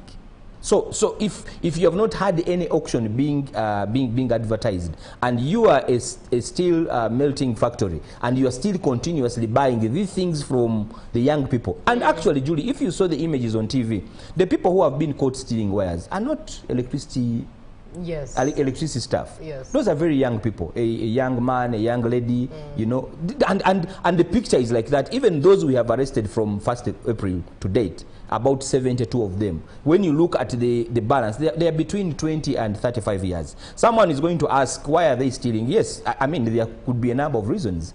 Some of them are stealing because they have actually been sent unconsciously. So there are myths around some of these things that are being vandalized. Like, for example, we need to really be categorical on this show that transformer oil does not cure wounds. It does not. It does not. And transformer oil is not used for products. Like, people are using it to fry things on the roadside. So I think some of these myths that surround some of these vices really facilitate the vice to grow deeper. I mean, I have also been in some regions, because you need to appreciate that vandalism has different faces. What is vandalized in Western Uganda is not vandalized in Busoga, and what is vandalized in Busoga is not vandalized in the Eastern region. In the Eastern region, they are pulling out the street roads, the stay wires. They are the ones they are harvesting. They are using them for oxen to plow. In the Busoga region, we are losing transformer oil. Actually, in Uganda, about 3 years, we lost about 56 transformers under rural electrification agencies. The government scheme of extending power in communities, 56 transformers gone. And you're not talking about 10 million, 20 million. You're talking about over 50 million shillings. This is an investment of government. Someone harvests oil out. When the transformer is powered, it blows all the way. So I think the whole issue that we need to appreciate here is not the reference. The reference numbers are a point of accountability. When you call an institution, there must be something that should be accounted to. And the reference number is one of them. Like, you would walk in a police station, open a case, you still given a reference number. So it helps us to track the implementation of the case that has been reported. To whether surely some of these things are effective, yes, they're effective, because even on our side, we measure performance of some of our district offices, how fast they are responding to issues on the side of the community. And I think that is really what I can comment on reference numbers. But to really overemphasize, let us use a plethora of channels to reach out to government. Government is not UEDCL. If it is an infrastructure, you don't necessarily need to call UEDCL. When you have a police nearby you, you can move to police and tell them, hey, we are having people who are known on the network. Can we step in and we support? The LOC one, at least mobilize the community. If you think the line has not gone through and you're seeing someone is on the power line, unidentified, at night, no explanation, and maybe all of a sudden power has gone off. Or even during the day. Yes, so let's not take chances and excuses that because maybe the lines are busy, so it is the reason why we are having our lines vandalized because we don't reach you. There are so many leaders across the spectrum. This is collective effort. It's not just to those in authority, but it's even to you because, I mean, you're the consumer of the electricity. Now, this conversation would go on and on and on and on, but time is such an enemy. So let's bring it to a close. Dr. Litho, share the number or the numbers that we can easily access in case anyone spots anything from anywhere in the country. Okay, of course, it's easier to find me on my number on 0772 421762, and then Jonan will share the UEDCL numbers. All right, the UEDCL numbers, Julie, 0800 20 30 88. 0800 285 285 and 0800 385 385. But we also have WhatsApp. If you feel you can't call, you can drop a WhatsApp on 0772 285 285. But my last really short, tonight we are having a system upgrade on the side of people who are vending energy. From 10:30 onwards, you're going to experience a downtime. Why? We are up PM in the night, up to around 2 a.m. So do not.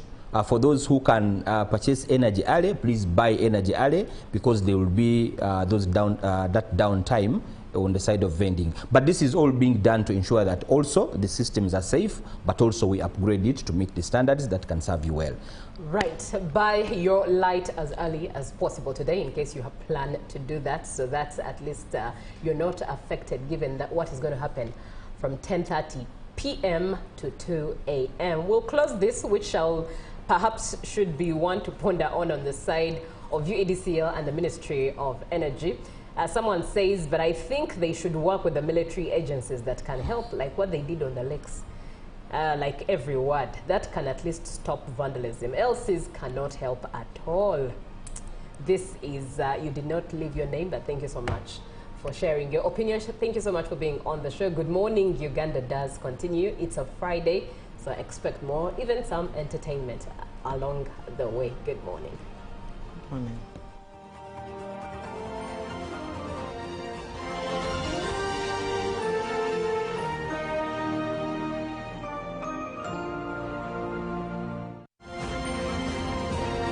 Live from UBC Studios in Kampala, this is Good Morning Uganda. Pick of the day on UBC. One-on-one with Michael Jordan Lukomwa. A weekly face-to-face conversation focusing on accountability, inspiration, information, and sensitization of the public from the various sources, such as inspirational profiles. Having a disability is not inability. Every Friday, 9 p.m., it's one-on-one with Michael Jordan Lukomwa. Don't you see anywhere that you would give a credit in the fight against COVID?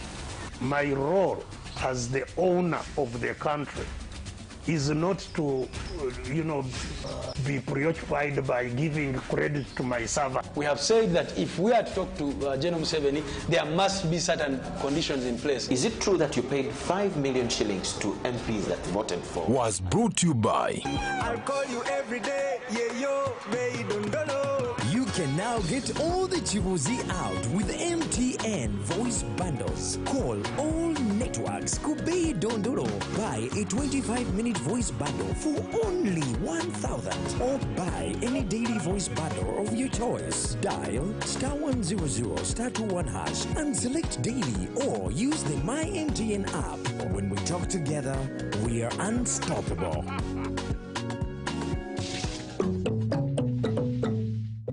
Exercise can't be sustained. Eating can't be stopped. It's even harder to lose weight Come and give it a try. Ginshikang L-carnitine chromium capsules. Plant extract, scientific ratio.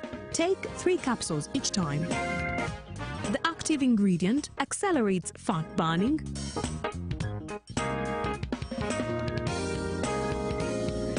Eat twice a day.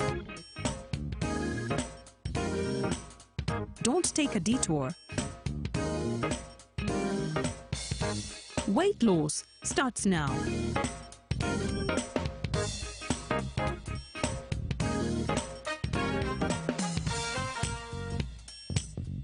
Ginshikang L-carnitine with chromium capsules helps you stay in shape.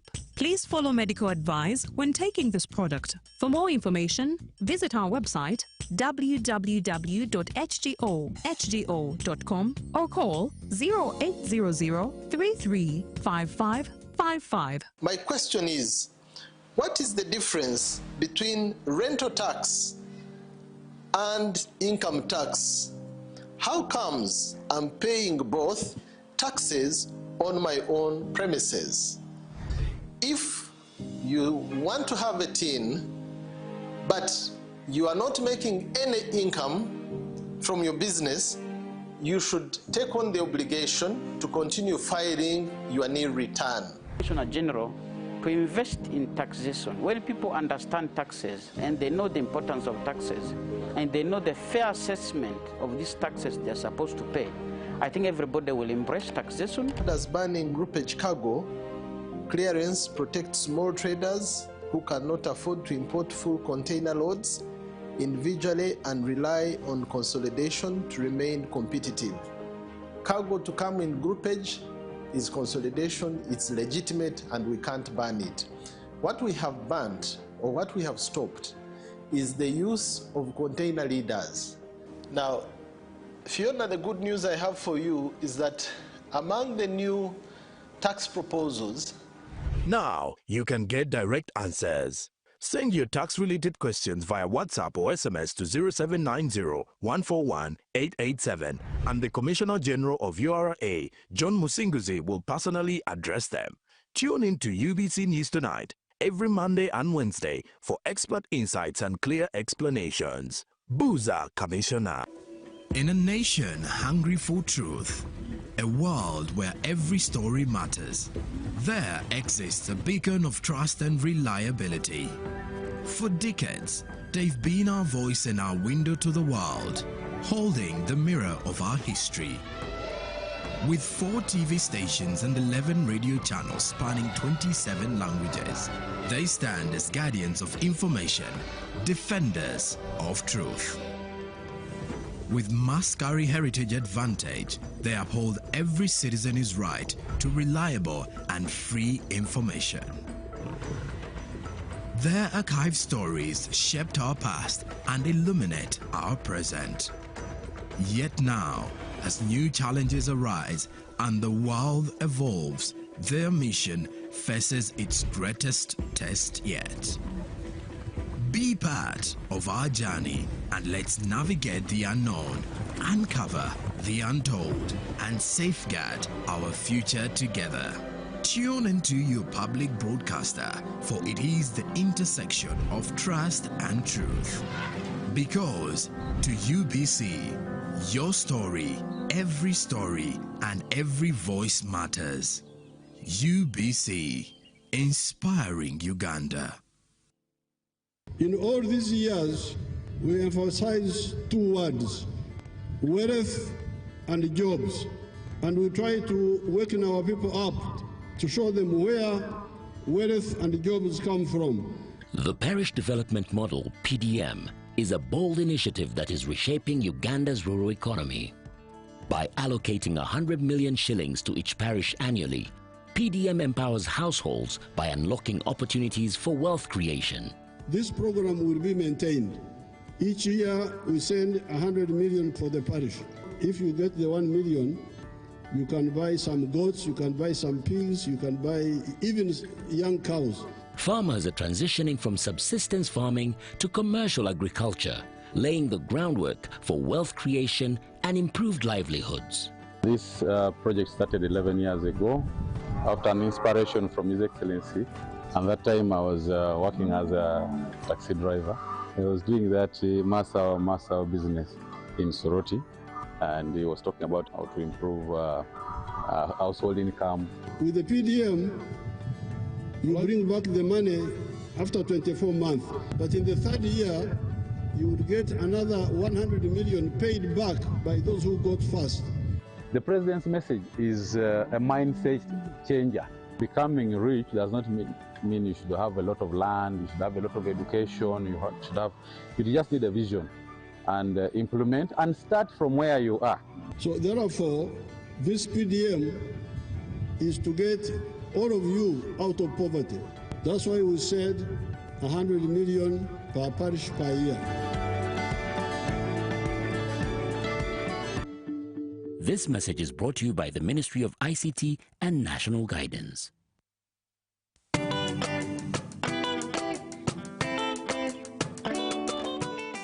Nsooka okwebaza omukulembeze w'eggwanga okututeekateeka. Twali tetunnaba kuteekebwateekebwa, twafuna okusoomoozebwa nga kungi nnyo. Omuli okutukwata abasirikale, olumu nga tetulina na kitukoze. Kale nga n'akasente k'oba osonzeewo ggwe nga ggwe akagenda okukuyambako mu bizibu byo, nga weekanga okawadde abasirikale. Naye okuva ffe ghetto structure we yayimirirawo ebintu bingi byakyuka. Abaana baffe tebakyabakwata nnyo okuggyako abo abamenyi b'amateeka. Ne be bakutte nga babakwatidde mu ghetto nga ekikwekweto kibadde kiyise. Nabo tulina omukisa ogugenda okubaggyayo. Abasirikale batuwulira. Abasirikale batuwulira. Toyinza kugenda ku poliisi n'ogamba DPC nti bakutte omwana wange ng'akumanyi nti oli komanda. N'atateekayo nnyo maanyi kukola ki? Kumugyayo. Ne neebaza bakama baffe, Jeno Damulira, Afande Kuteesa, nange tweyanzizza nnyo mukoze kyamaanyi, bo bakoze kyamaanyi nnyo tuteekateeka. Kuba bwe twamala okuyingira ghetto structure ne batuteekerawo n'essako. Ne certificate twazifuna. Kati bwe batteekerawo ssako eyo, era muzeeyi n'amala n'atuukiriza kye yatugamba n'atuteekeramu ssente. Era kati eno essaawa gye tuliko tuwola abaana, tuwola ba ghetto youth, ababadde balina bizinesi zaabwe naye nga zibulamu ebyokukola. Tugenda tubawa okutwaliza wamu kati tuli bulungi, tetuli bubi nnyo, era twebaliza ddala President Museveni okutukolera ekintu ekyo kuba mubuufu twali.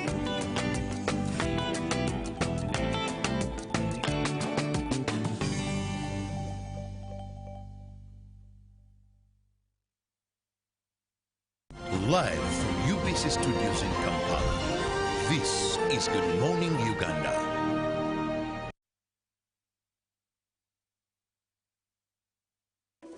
In a nation hungry for truth, a world where every story matters, there exists a beacon of trust and reliability.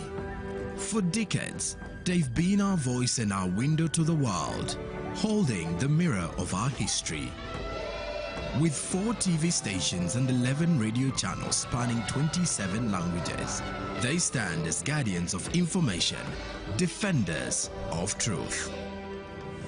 With Mascari Heritage Advantage, they uphold every citizen's right to reliable and free information.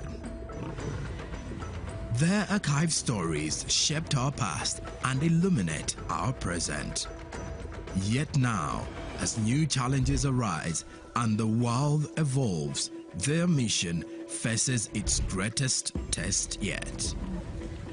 Be part of our journey and let's navigate the unknown, uncover the untold, and safeguard our future together. Tune into your public broadcaster, for it is the intersection of trust and truth. Because to UBC, your story, and every voice matters. UBC, inspiring Uganda. I don't settle for the surface. I go deeper. At UBC News Tonight, we unpack the story behind the story. We don't chase for views. We pursue facts. The election, the economy, the promises made, and those kept. We ask, we check, we verify, because the truth should never be a mystery.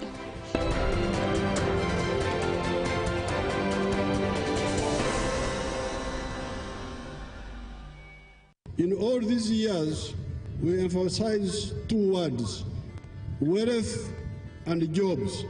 And we try to waken our people up to show them where wealth and jobs come from.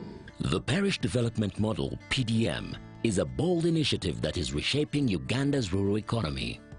By allocating 100 million shillings to each parish annually, PDM empowers households by unlocking opportunities for wealth creation. This program will be maintained. Each year we send 100 million for the parish. If you get the 1 million, you can buy some goats, you can buy some pigs, you can buy even young cows. Farmers are transitioning from subsistence farming to commercial agriculture, laying the groundwork for wealth creation and improved livelihoods. This project started 11 years ago after an inspiration from His Excellency. And that time I was working as a taxi driver.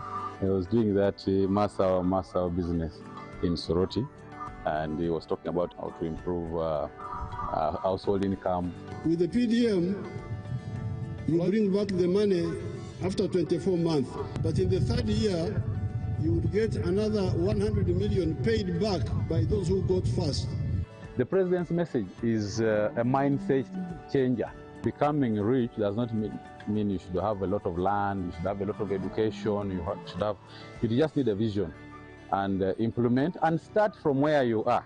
So therefore, this PDM is to get all of you out of poverty. That's why we said 100 million per parish per year. This message is brought to you by the Ministry of ICT and National Guidance. Live from UBC Studios in Kampala, this is Good Morning Uganda.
Wow, what a light clip. I wish it had the sound for you to get the conversation of behind the scene, but that's a video that I earlier talked about of Honorable Fiona Nyamutoro visiting one individual who just wholeheartedly loves her. So much so that she even named her business Nyamutoro, a dairy business. It's a dairy, Nyamutoro Zim Zim Fresh Dairy there.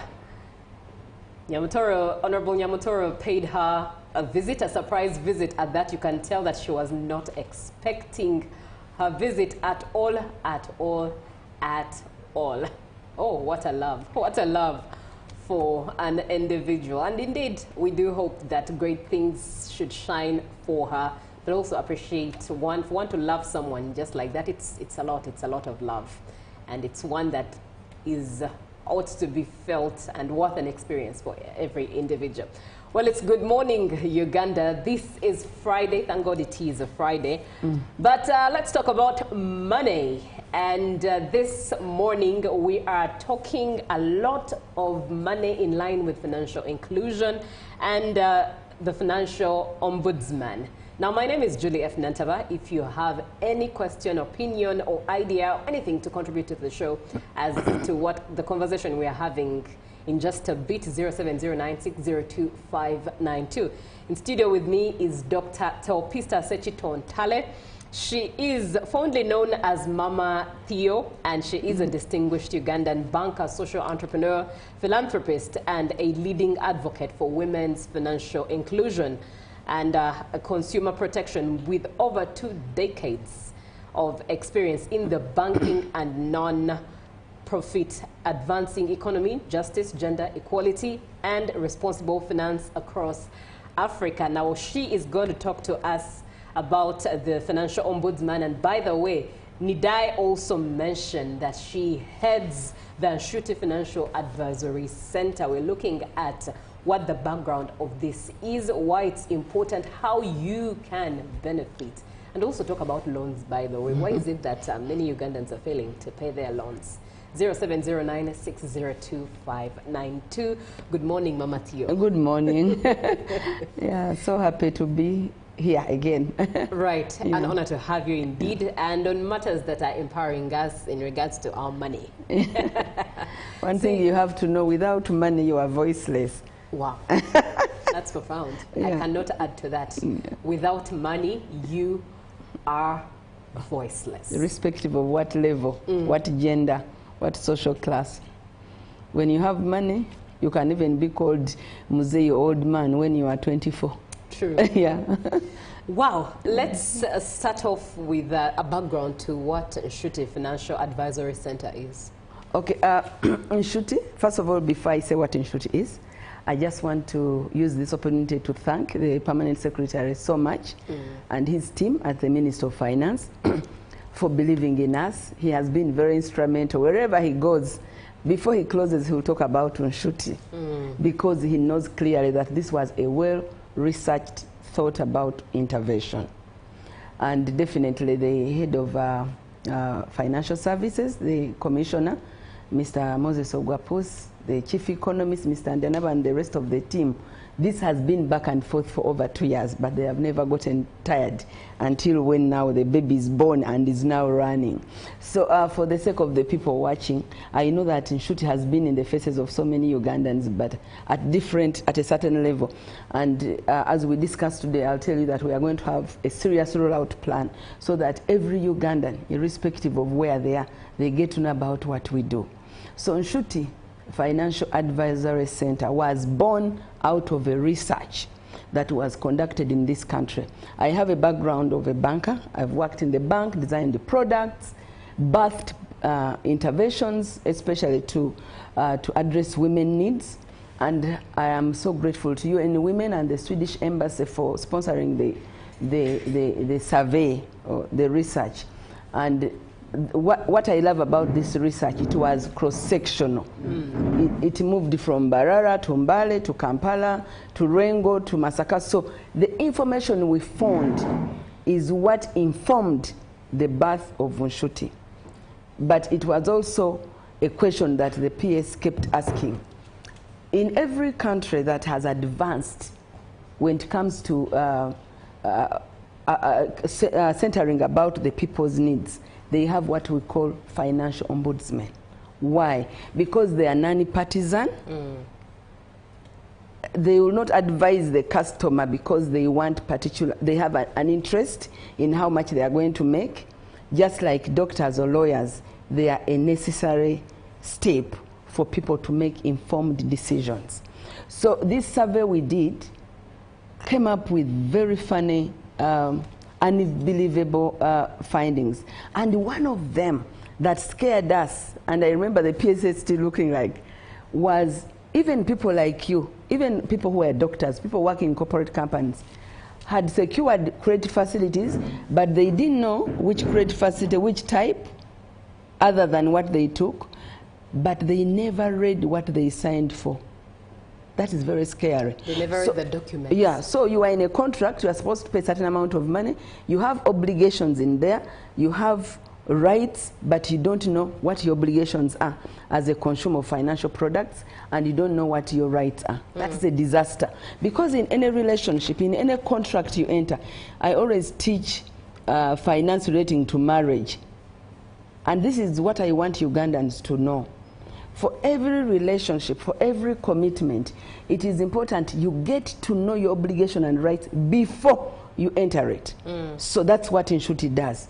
Before you go to a financial institution, we want you to come and say, I want to save for school fees. Then we'll know which one is the best financial institution for you. I was so shocked recently when I found women who are busy running current accounts and they don't touch their money. They are busy saving for their children's university. That is a disaster. Right. Because you are running an account that is inappropriate completely based on your need. And when it comes to what we call the asset need, the assets in this language, we use it interchangeably. So asset is like the money you borrow. Let me tell you, Ugandans, we cannot continue with the level of ignorance you carry when you go to financial institutions. And I'll just pick an example. There are different credit models. You can't wake up when you have a supermarket and you say you are going to completely take a loan. You'll never be able to pay. There are so many other designs you can include and make the amount you are paying in interest very small.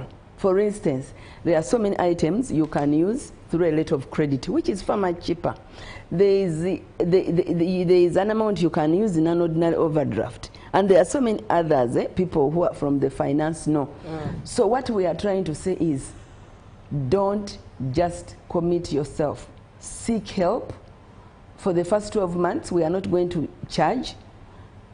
Seek help and make sure that the commitments you make are healthy for you and you'll be able to pay. So that was one of the findings, yes. The inappropriate financing.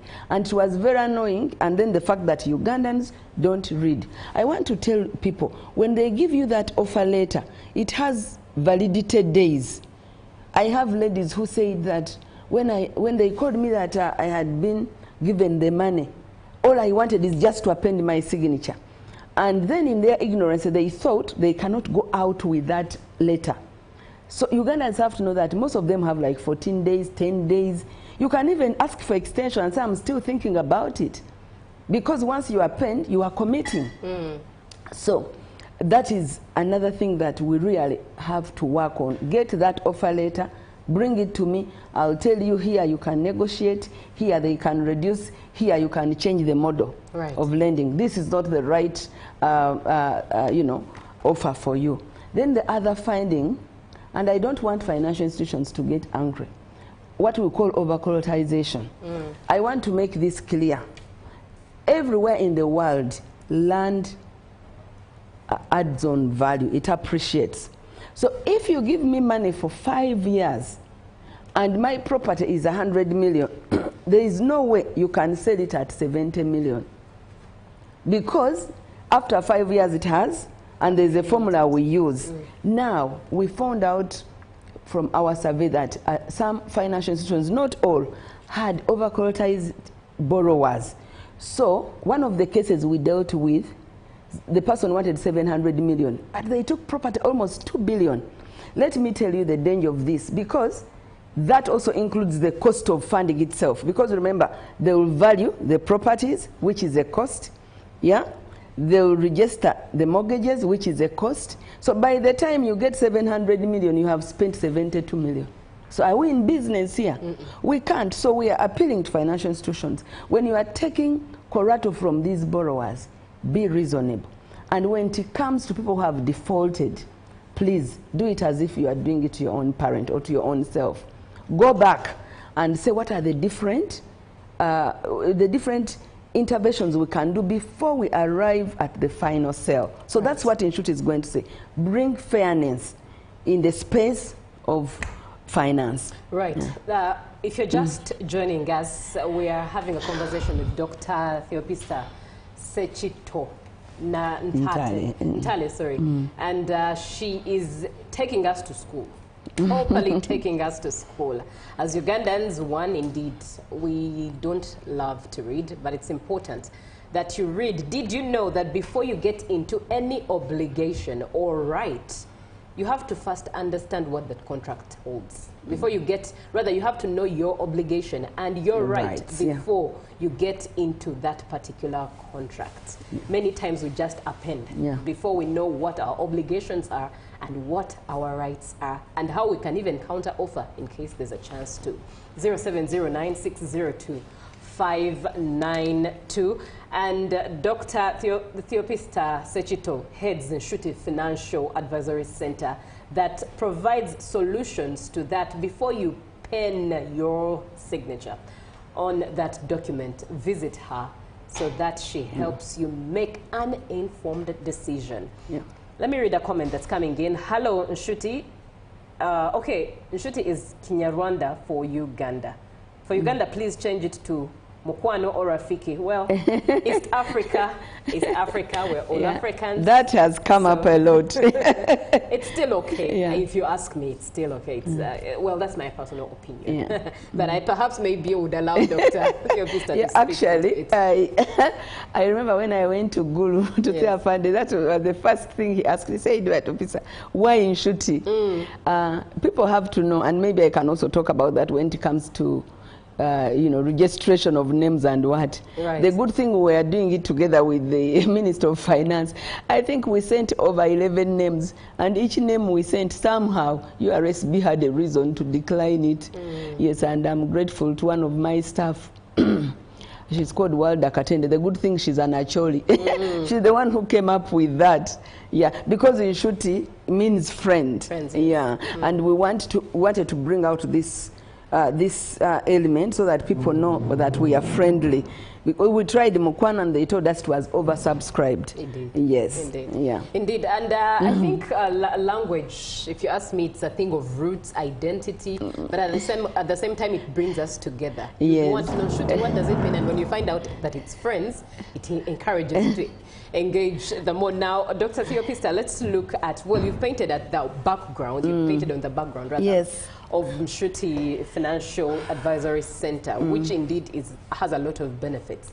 But paint the picture for one who's even a Muntu Wansi, for all of us as ordinary Ugandans at the core of our existence. How is this beneficial to each individual? And I'm glad that in one of the things we are going to look at is PDM beneficiaries, because it's part of what we talked about. What I know, just like marriage, it doesn't matter whether you are black, whether you're educated, whether it's a relationship. So any financial obligation is a relationship. Even if me and you from here start saying, hey, Dr. Theo, can you give me 1 million? I'll give it to you at the end of the month. I need to understand you, one, who you are. What are your sources of income? What is plan B in the event that the first source you're expecting doesn't come? So we are going to roll out national trainings, and we are currently finalizing a book, a handbook, which has the basic information that somebody has to know, and the basic questions. And I always ask questions, and actually the first question will throw out people, and I'll just share it with the viewers. First of all, you ask yourself, must I borrow? What happens if I don't borrow? And actually, when you dissect for the other customer the different incomes, and maybe that's where the fear of some financial institutions are, I can actually help a customer to realize that he doesn't need to borrow 900 million, but he can borrow 300 and still do what he wants, so long as we structure it in a good way and we agree on how the allocation of money is going to happen. And the other finding that actually now relates indirectly to this is a lot of people, even I think people who are getting PDM, there is a way money excites people. When you get it, you forget that it is not yours. You have to pay it back. So the handbook is going to first ask those questions. When you want to borrow, must you borrow? 2, do you have the will and the capacity to pay? Then 3, what are your obligations as a borrower? And that is where the banks should be excited about it, because we are going to prepare for you the cake. The chapati is already done. Because right now some people go into financial institutions when they are so raw that the financial institution has to start with the flour, mingling the cooking oil, mingling with the stick until you really get to know what your obligations are. So I just want to assure Ugandans that we already have a strategic plan for 5 years and a work plan. Where do we start from? Interventions like this where we can partner. We don't mind UBC giving us 1 day a month, and even different languages, to tell Ugandans what their rights are, what their obligations are, but most importantly, being a responsible citizen when it comes to financial management. The little things you and me assume everyone knows. People don't know. That's why people don't document. People have businesses. There is no succession planning. We are having a problem. When the head of the family dies, the business collapses. How come that it doesn't happen in India? Because they were intentional in making sure that their citizens know. That is how the Jewish people made it in business. Succession planning. People just talk about it and leave it there. I remember the late Murana, rest in peace, he was one of my mentors. He told me one of the things that is very painful, I imagine even in the grave, that's what he said, is having started a business and it dies with you. So what are we doing as Ugandans, however small, from a gentleman with a garage in Mengo? If you are sick, what plan do you have as continuity? Those are some of the findings. We found out that when somebody is sick, then there is no cash flow. How? When it is a service. We are making a lot of mistakes, and you can't separate finance from businesses because majority of Ugandans are entrepreneurs.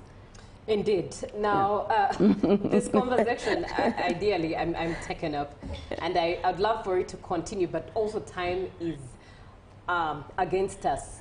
What would be your parting shot and your contact? Oh, okay. I want Ugandans to know one thing. Please learn to spend on what you must spend on. Profound. Most of you will go back home and even look in your wallet and say, I had 500,000. Where did the 200 go? But you have used it. So value every penny. You can't get rich unless you have discipline in savings, discipline in investment. And let's also, welcome the idea of insurance. You can't run a country where people are not insured.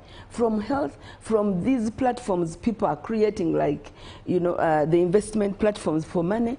Let me tell you as I live, when you are poor, you are in it alone. When you are rich, then you will get people following you because they want what you have. Yeah, even a poor person in a family is not recognized, even at the funeral. You get. So me, I feel so bad when I see, and I don't want people to quote me badly, but at my age, I can say certain things and get away with it. The behavior on spending on unnecessary things, somebody spends on drinks from Monday to Sunday is just unacceptable.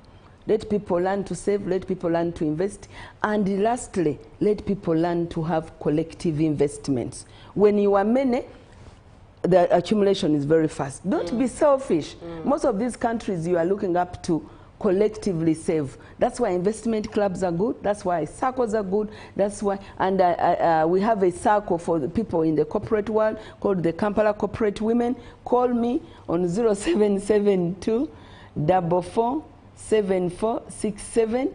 And I introduce you to the people that started it. We're helping people acquire land. We're helping people pay school fees, going back to school. And Ugandans, can you learn to read? There are things you can't delegate. You are not going to delegate somebody to say, you read for me. Okay, if you are lazy, you listen to the audio. Listen to the video. Look at the video. But you have to be informed. The world is moving very fast, and don't be left alone. Right. Thank you very much. That is Dr. Theopista Sechi Tontale. She is the head at Nshuti Financial Advisory Center. And really, if you are not moved by this, I do not know why, because the money speaks.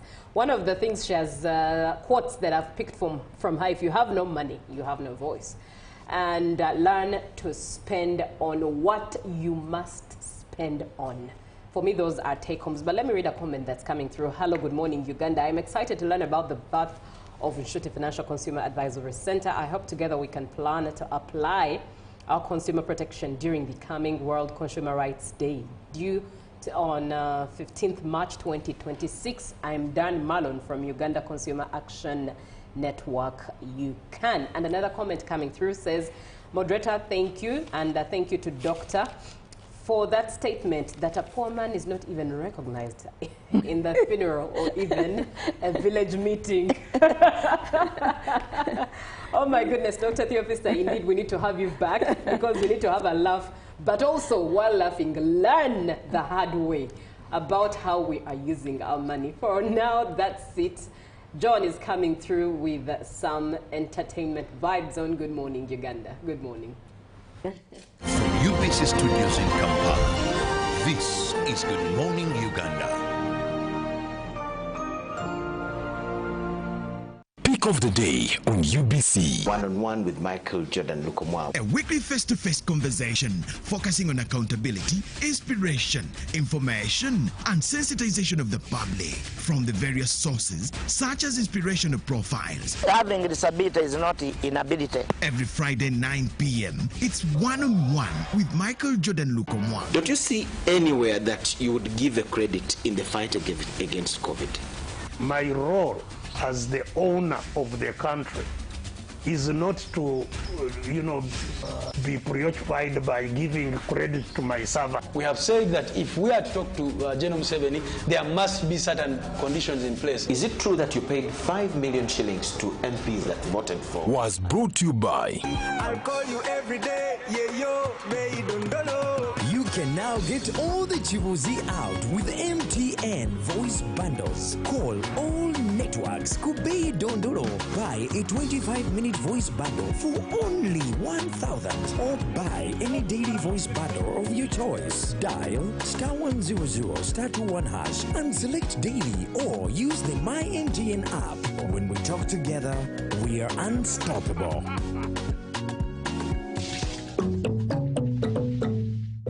Exercise can't be sustained.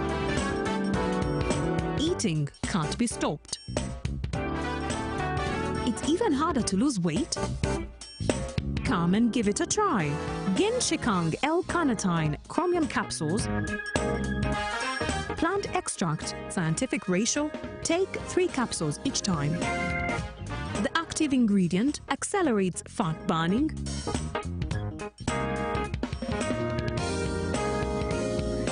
eat twice a day, don't take a detour. Weight loss starts now.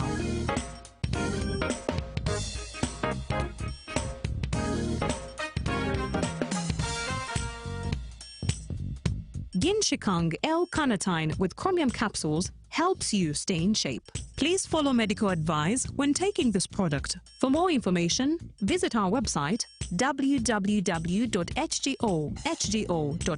or call 0800 335555. My question is, what is the difference between rental tax and income tax?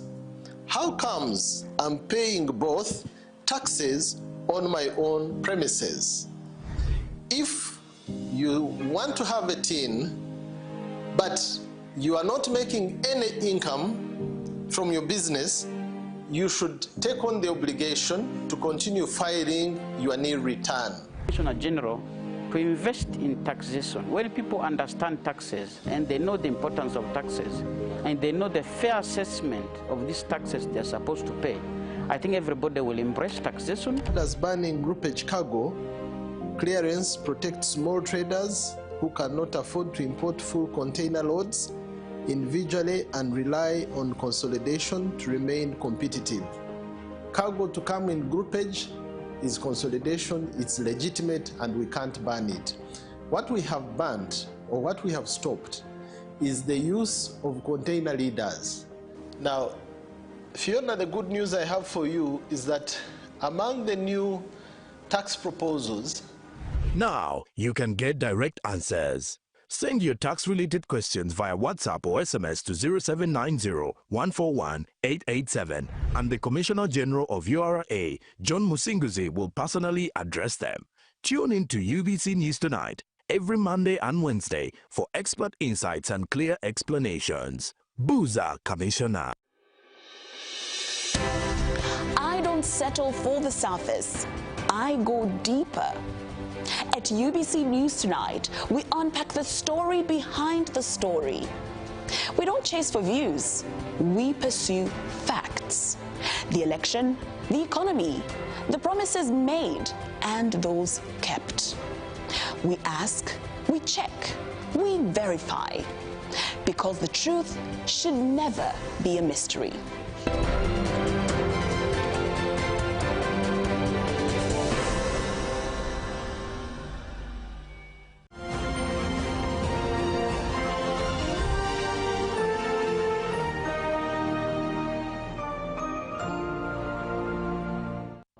Oh yeah, frost up, rank it for your business. Guess the magic. One case I run. Sound good production. Yakala nyoma nyemwe mpulira. Oh baby, chikukamba bobo chukira. Akale, I reply kamala mwaka. Siba mukudaga, tenekwe kambusonda. Uteyo kubyasa singoma nyiche mpulila osanga wandisime nompulila ejukanyanga kono nkubila sembao nganize okwanogola. Focus. You used to be good but a lot has changed with time. Of course, I truly love you and I know that you know it. Every minute, every second on the kumutwe. Your number no lumunga setegese. Baby. Every minute, every second, kumutwe, only kumutwe kuno. Your number no lumunga setegese. Oh baby, baby you're my medication, my safest location. Magala kubon your batinga lotion. With American surgeon a mission. I really wanna tell you this story, but I know it's history. Girl, tu vele kumpina wechi manye, I am so lonely. Singo mani chempulila, osanga wandisi meno mpulila. Wajuka nyanga kununkubila, zemba unganize okwanugula. Focus. It used to be good, but a lot has changed. When me say, of course, I truly love you and I know that you know it. Every minute, every second on the kumutwe. Anyo numba no lumunga setegese. Baby. Every minute, every second, kumutwe on the kumutwe kuno. Manyo numba no lumunga setegese. Pagulete. Every minute, every second on the kumutwe nana. Manyo numba no lumunga setegese. Baby. Singo mani chempulira. Osanga wandisi meno mpulira. Wejukizanga kununkubira. Mbao nganize ogwanugula. Okay. Welcome. If you are just joining us, yes, this is the Friday. Good morning, Uganda. Friday edition, special edition. We are diving into some live performances. My name is John N. Moronje. Yes, most of you call me Jojo. And yes, it is a Friday. It is a bright one. The sun is already out. And yes, we are going to have some chit-chat with Frasso Music. Frasso Music, how are you? Yes, I'm all right, Jojo. Good morning. Good morning to you. Say hello to our viewers. Yo, to everybody watching, we Wagwan. This is our name Frasso representing UBC TV to the fullest, and I say. Yeah, man. Okay, to the fullest. I must say, what language is that? Some Jamaican? Patois. Patois. Yeah, I like it. Okay, tell the viewer, who is Frasso Music? Yes, Frasso Music is a rising artist, a singer, and a songwriter. Wow. Yes. You're a songwriter? I do write. Oh, okay. What songs have you written before? Yeah, I used to talk about them, but lately I don't, since I'm also pushing my journey, and those guys I wrote for didn't mention me.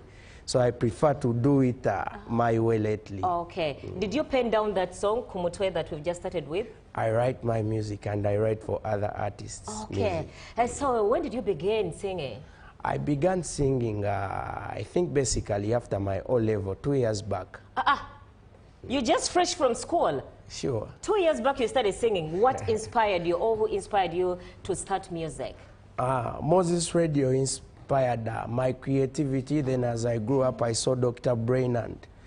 He also inspired me somehow, but basically it was radio, the tonation and stuff, radio. Oh, I must really commend you. You're looking so smart. Do you have a specific designer, or you just put the pieces together by yourself? I put the pieces together by myself. Oh, okay. But thank you for the compliment. I always, if someone is looking good, by the way, viewers, don't say Georgia is having a crush. No, when someone is looking good, if they're smart, I tell you, you are really, really, really smart. So who is the producer of Kumutwe? Kumutwe was produced by my brother, One Case Beats. Big up on yourself, bad man. One Case. Okay, how many songs do you have? So far around, the ones that are out. Yeah. So far around, I think 8 or 9, but so many in studio. You know, I create a song daily.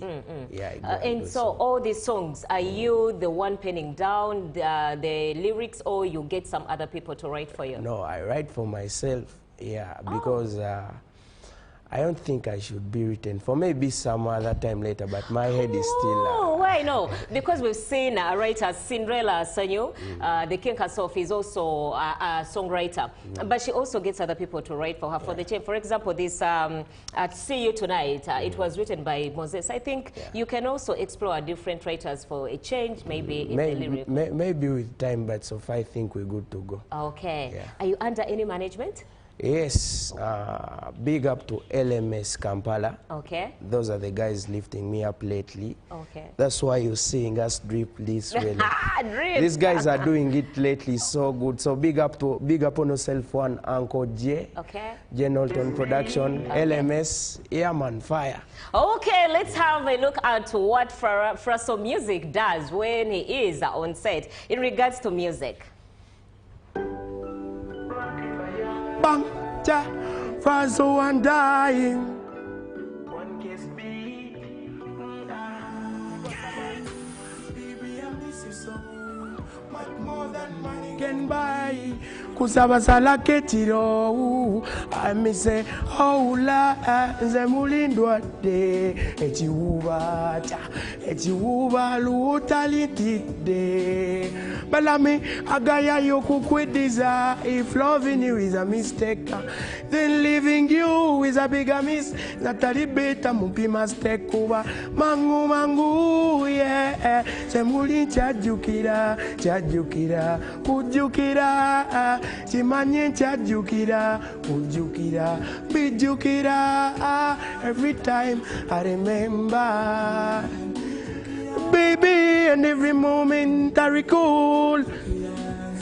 And let me tell them, say, when I say my lumbilizi, say my yes and standard teeth. Go woman, go women. Now the guy no kweva kapakanga nkulabi, but you were fine and cute, of course. When sikusanga, David. Nakupenda baby for sure, only nothing of you. If loving you is a mistake, then leaving you is a bigger miss. That's the better mupi mistake. Mangu, yeah. Semuli chajukira, kujukira. Timanye chajukira, kujukira, bijukira. Every time I remember. Your UBC, and every moment I recall. Semulindo ate, Ejiuva, Lu talented de.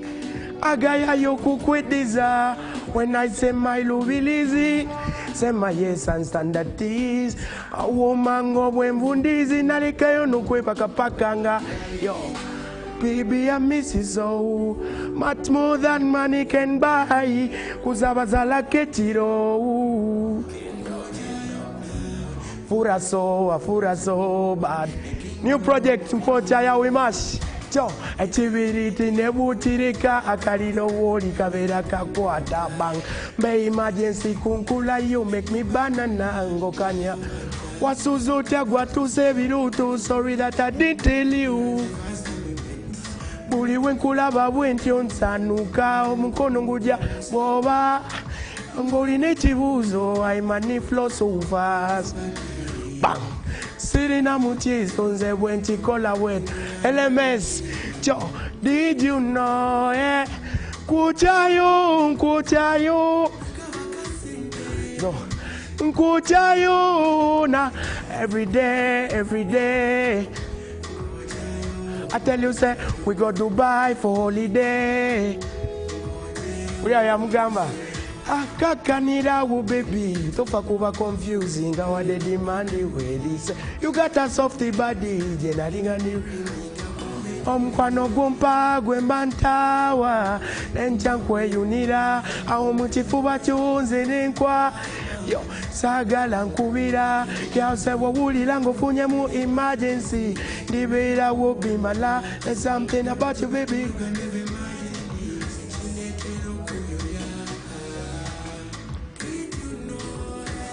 Nkuchayo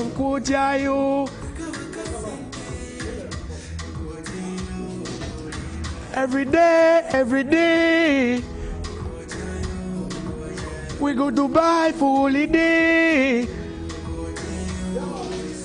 Wasuzuta gwatuse biluto, sorry that I didn't tell you at the first time. Mbuli wenkulaba bwenti unsanuka. Omugwano gumpa gwembantawa enjankwe yunira aho muchifuba chuze nenkwa nise sagala nkubira kyase bwulira ngufunye mu emergency libera will be mala. There's something about you baby you can even imagine echineteroku yes ababa kuwecho chonywa wetamize nze wadde buzibye wendi wano kulinze. Oh, nah, every day, Jojo. Nkojayo, we got to buy for holiday, Jojo. Yeah, man. Beautiful music coming in from Fraso Music. Kwachayo, Sente Owa. Yonambi Kwacha Owa Gambia. Then you take me to Dubai. We go to Dubai for holiday. Oh, really? Yeah, I like that. Is it you who wrote that song too? I write my music. Okay. So if someone needs your music, where can they access it from? Yes, to everybody watching, I know some of you, it may be your first time to see me. My name is Fraso, Fraso, on all socials, Instagram, TikTok, Facebook, then music stores, Apple Music, iTunes, AudioMac, Boomplay, everywhere you write Fraso Music, you definitely get me, Fraso. Okay, as we're winding up with you, maybe can you request something for your fans or any message for them? Yeah, any message to the old ones that know me. Keep up supporting. We're coming, more fire coming up. Then to those that have just seen me for the first time, I'm a rising artist, new on the block with the potential. I just need your support. Okay. So you check me out everywhere. More support. Let's love Ugandan music because, yeah, man. Let's love our own. Okay, Fraso Music, thank you for coming through. We wish you all the best here on GMU. I hope you make it, and I'm sure you'll make it because you really sing so nicely. Thank you so much for appreciating the Okay, fire. now it is time for the movies to all of us of films, and we are beginning with a movie called The Gunslingers, which is a 2025 American Western action film written, produced, and also directed and edited by Brian Skiba. And of course, it is having a cast of Nicolas Cage as Ben and also Stefan Dorff as Thomas Keller, plus Heather Graham as Val. Let's take a look at this movie. It's called Redemption, right? I hear everyone in this town is wanted. Excuse me? I'm looking for Thomas Keller. Do you know him?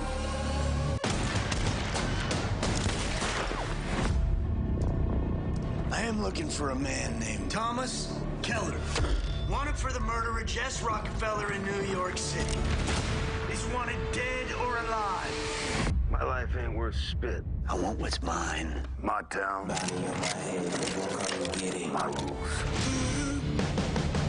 There's no reason for you to die here tonight. I don't care about the risk. Give me Thomas, or I'll collect on all your heads. Praise the Lord! There's a price on my head. I'ma let it burn. The only way we get out of here is if we do it together. How many men? 100 men. That's what you want. Not these people. Throw them on that wagon. We're collecting on all of them. The production of Gunslingers, the post-production took place in May 2024, and it was filmed in several locations, including Cave City, Kentucky, Barren County, Hart County, and yes, like I've told you, it is starring Nicolas Cage. The release date for this movie, it was released in selected theaters in the United States and on video on demand on April 11th, 2025. So check it out. And moving on to the other movie, yes, which is Opus. It is also a 2025 American thriller film written and directed by Mark Anthony Green, and in his feature direction debut. And it is also starring Ayod Edebiri, John Markovo, and also Moray Bartlett and Tatanka Mins. This movie, yes, it is about, if you talk about the plot, it is about Tony and Tamara, who are starring as part of an enraged family that is seeking for justice over the injustices that happened to them. Let's take a look at the thriller. Like, Moretti? After 30 years outside the public eye, pop icon Moretti returns for an exclusive listening experience. He's bringing you a gift. This is for Ariel Ecton. It'll be an absolute honor to spend this weekend with you. Thank you. Yep, namaste. Everybody meet Ariel, some young blood from the magazine. This is Clara, the most hated sex symbol on TV. Thank you. How's print media treating you? Congratulations, and welcome to this once-in-a-lifetime gathering. Moretti requires that everyone be shaven. So, how's the lady garden? Mr. Moretti, we'll be playing the greatest album of modern times. Future times, all the times, really. And there is more to come. So much more. What is it that you guys do? Would you like to see? Yes, that movie, Opus, was released on March 14th, 2025. And the final movie for today is The Family Plan 2, which is also a 2025 American action comedy Christmas film. Yes, we did this for you because we are heading towards the Christmas season. Let's first have a look at the trailer, and then I will let you know more about it. You're unbelievable. Package is to room 556. I need you to secure it now. Got it. What do you think? You were very good with your hands, Mr. Morgan. It's date night, buddy. What's up? Max barf, that's what. Did it get on the new couch? A little bit. It's pink. Oh, my. Dan, I just spoke to Nina. She's gonna stay in London for the holidays. No. Jess, the Morgans are always together on Christmas. That's non-negotiable. How about if we visit Nina and we see how Christmas feels in a new setting? These times I said I realized. Come on, Kyle, you know the words. I'm not doing it. You said. No. Come on. I'm not doing it. You say you're unbelievable. Merry Christmas, Beans. You're early. Oh. No. Mom, Dad, Omar, and Morgan. One quick job and the whole trip pays for itself. Then Morgan family Christmas. Does it go? Hello, Sean. Are you enjoying your family vacation? What's happening here? You don't recognize me. Those of you who love going on vacations or for trips during the festive season, you can look out for this movie. It's really going to be a good one, because the biggest news is that it is being released today, 21st and November 2025. Yes, this Friday, so that is the release date. And of course, yes, today also, just away from the movies, St. John's Masoli Church of Uganda, yes, Masoli Parish is having a groundbreaking event today at 2 p.m. And the Bishop of Namirembe Diocese, Right Reverend Moses Banja, is to grace the occasion. So you are all invited, and the time is at 2 p.m. And yes, that is it from us today. Thank you, the entire technical and production team. Coming up is Good Morning Uganda Extra. My name is Joanne N. Murunji. Have yourselves a very nice weekend. Bye-bye.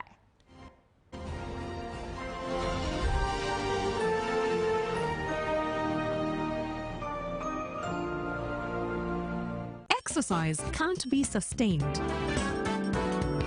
Eating can't be stopped. It's even harder to lose weight. Come and give it a try. Genshikang L-carnitine chromium capsules. Plant extract, scientific ratio. Take 3 capsules each time.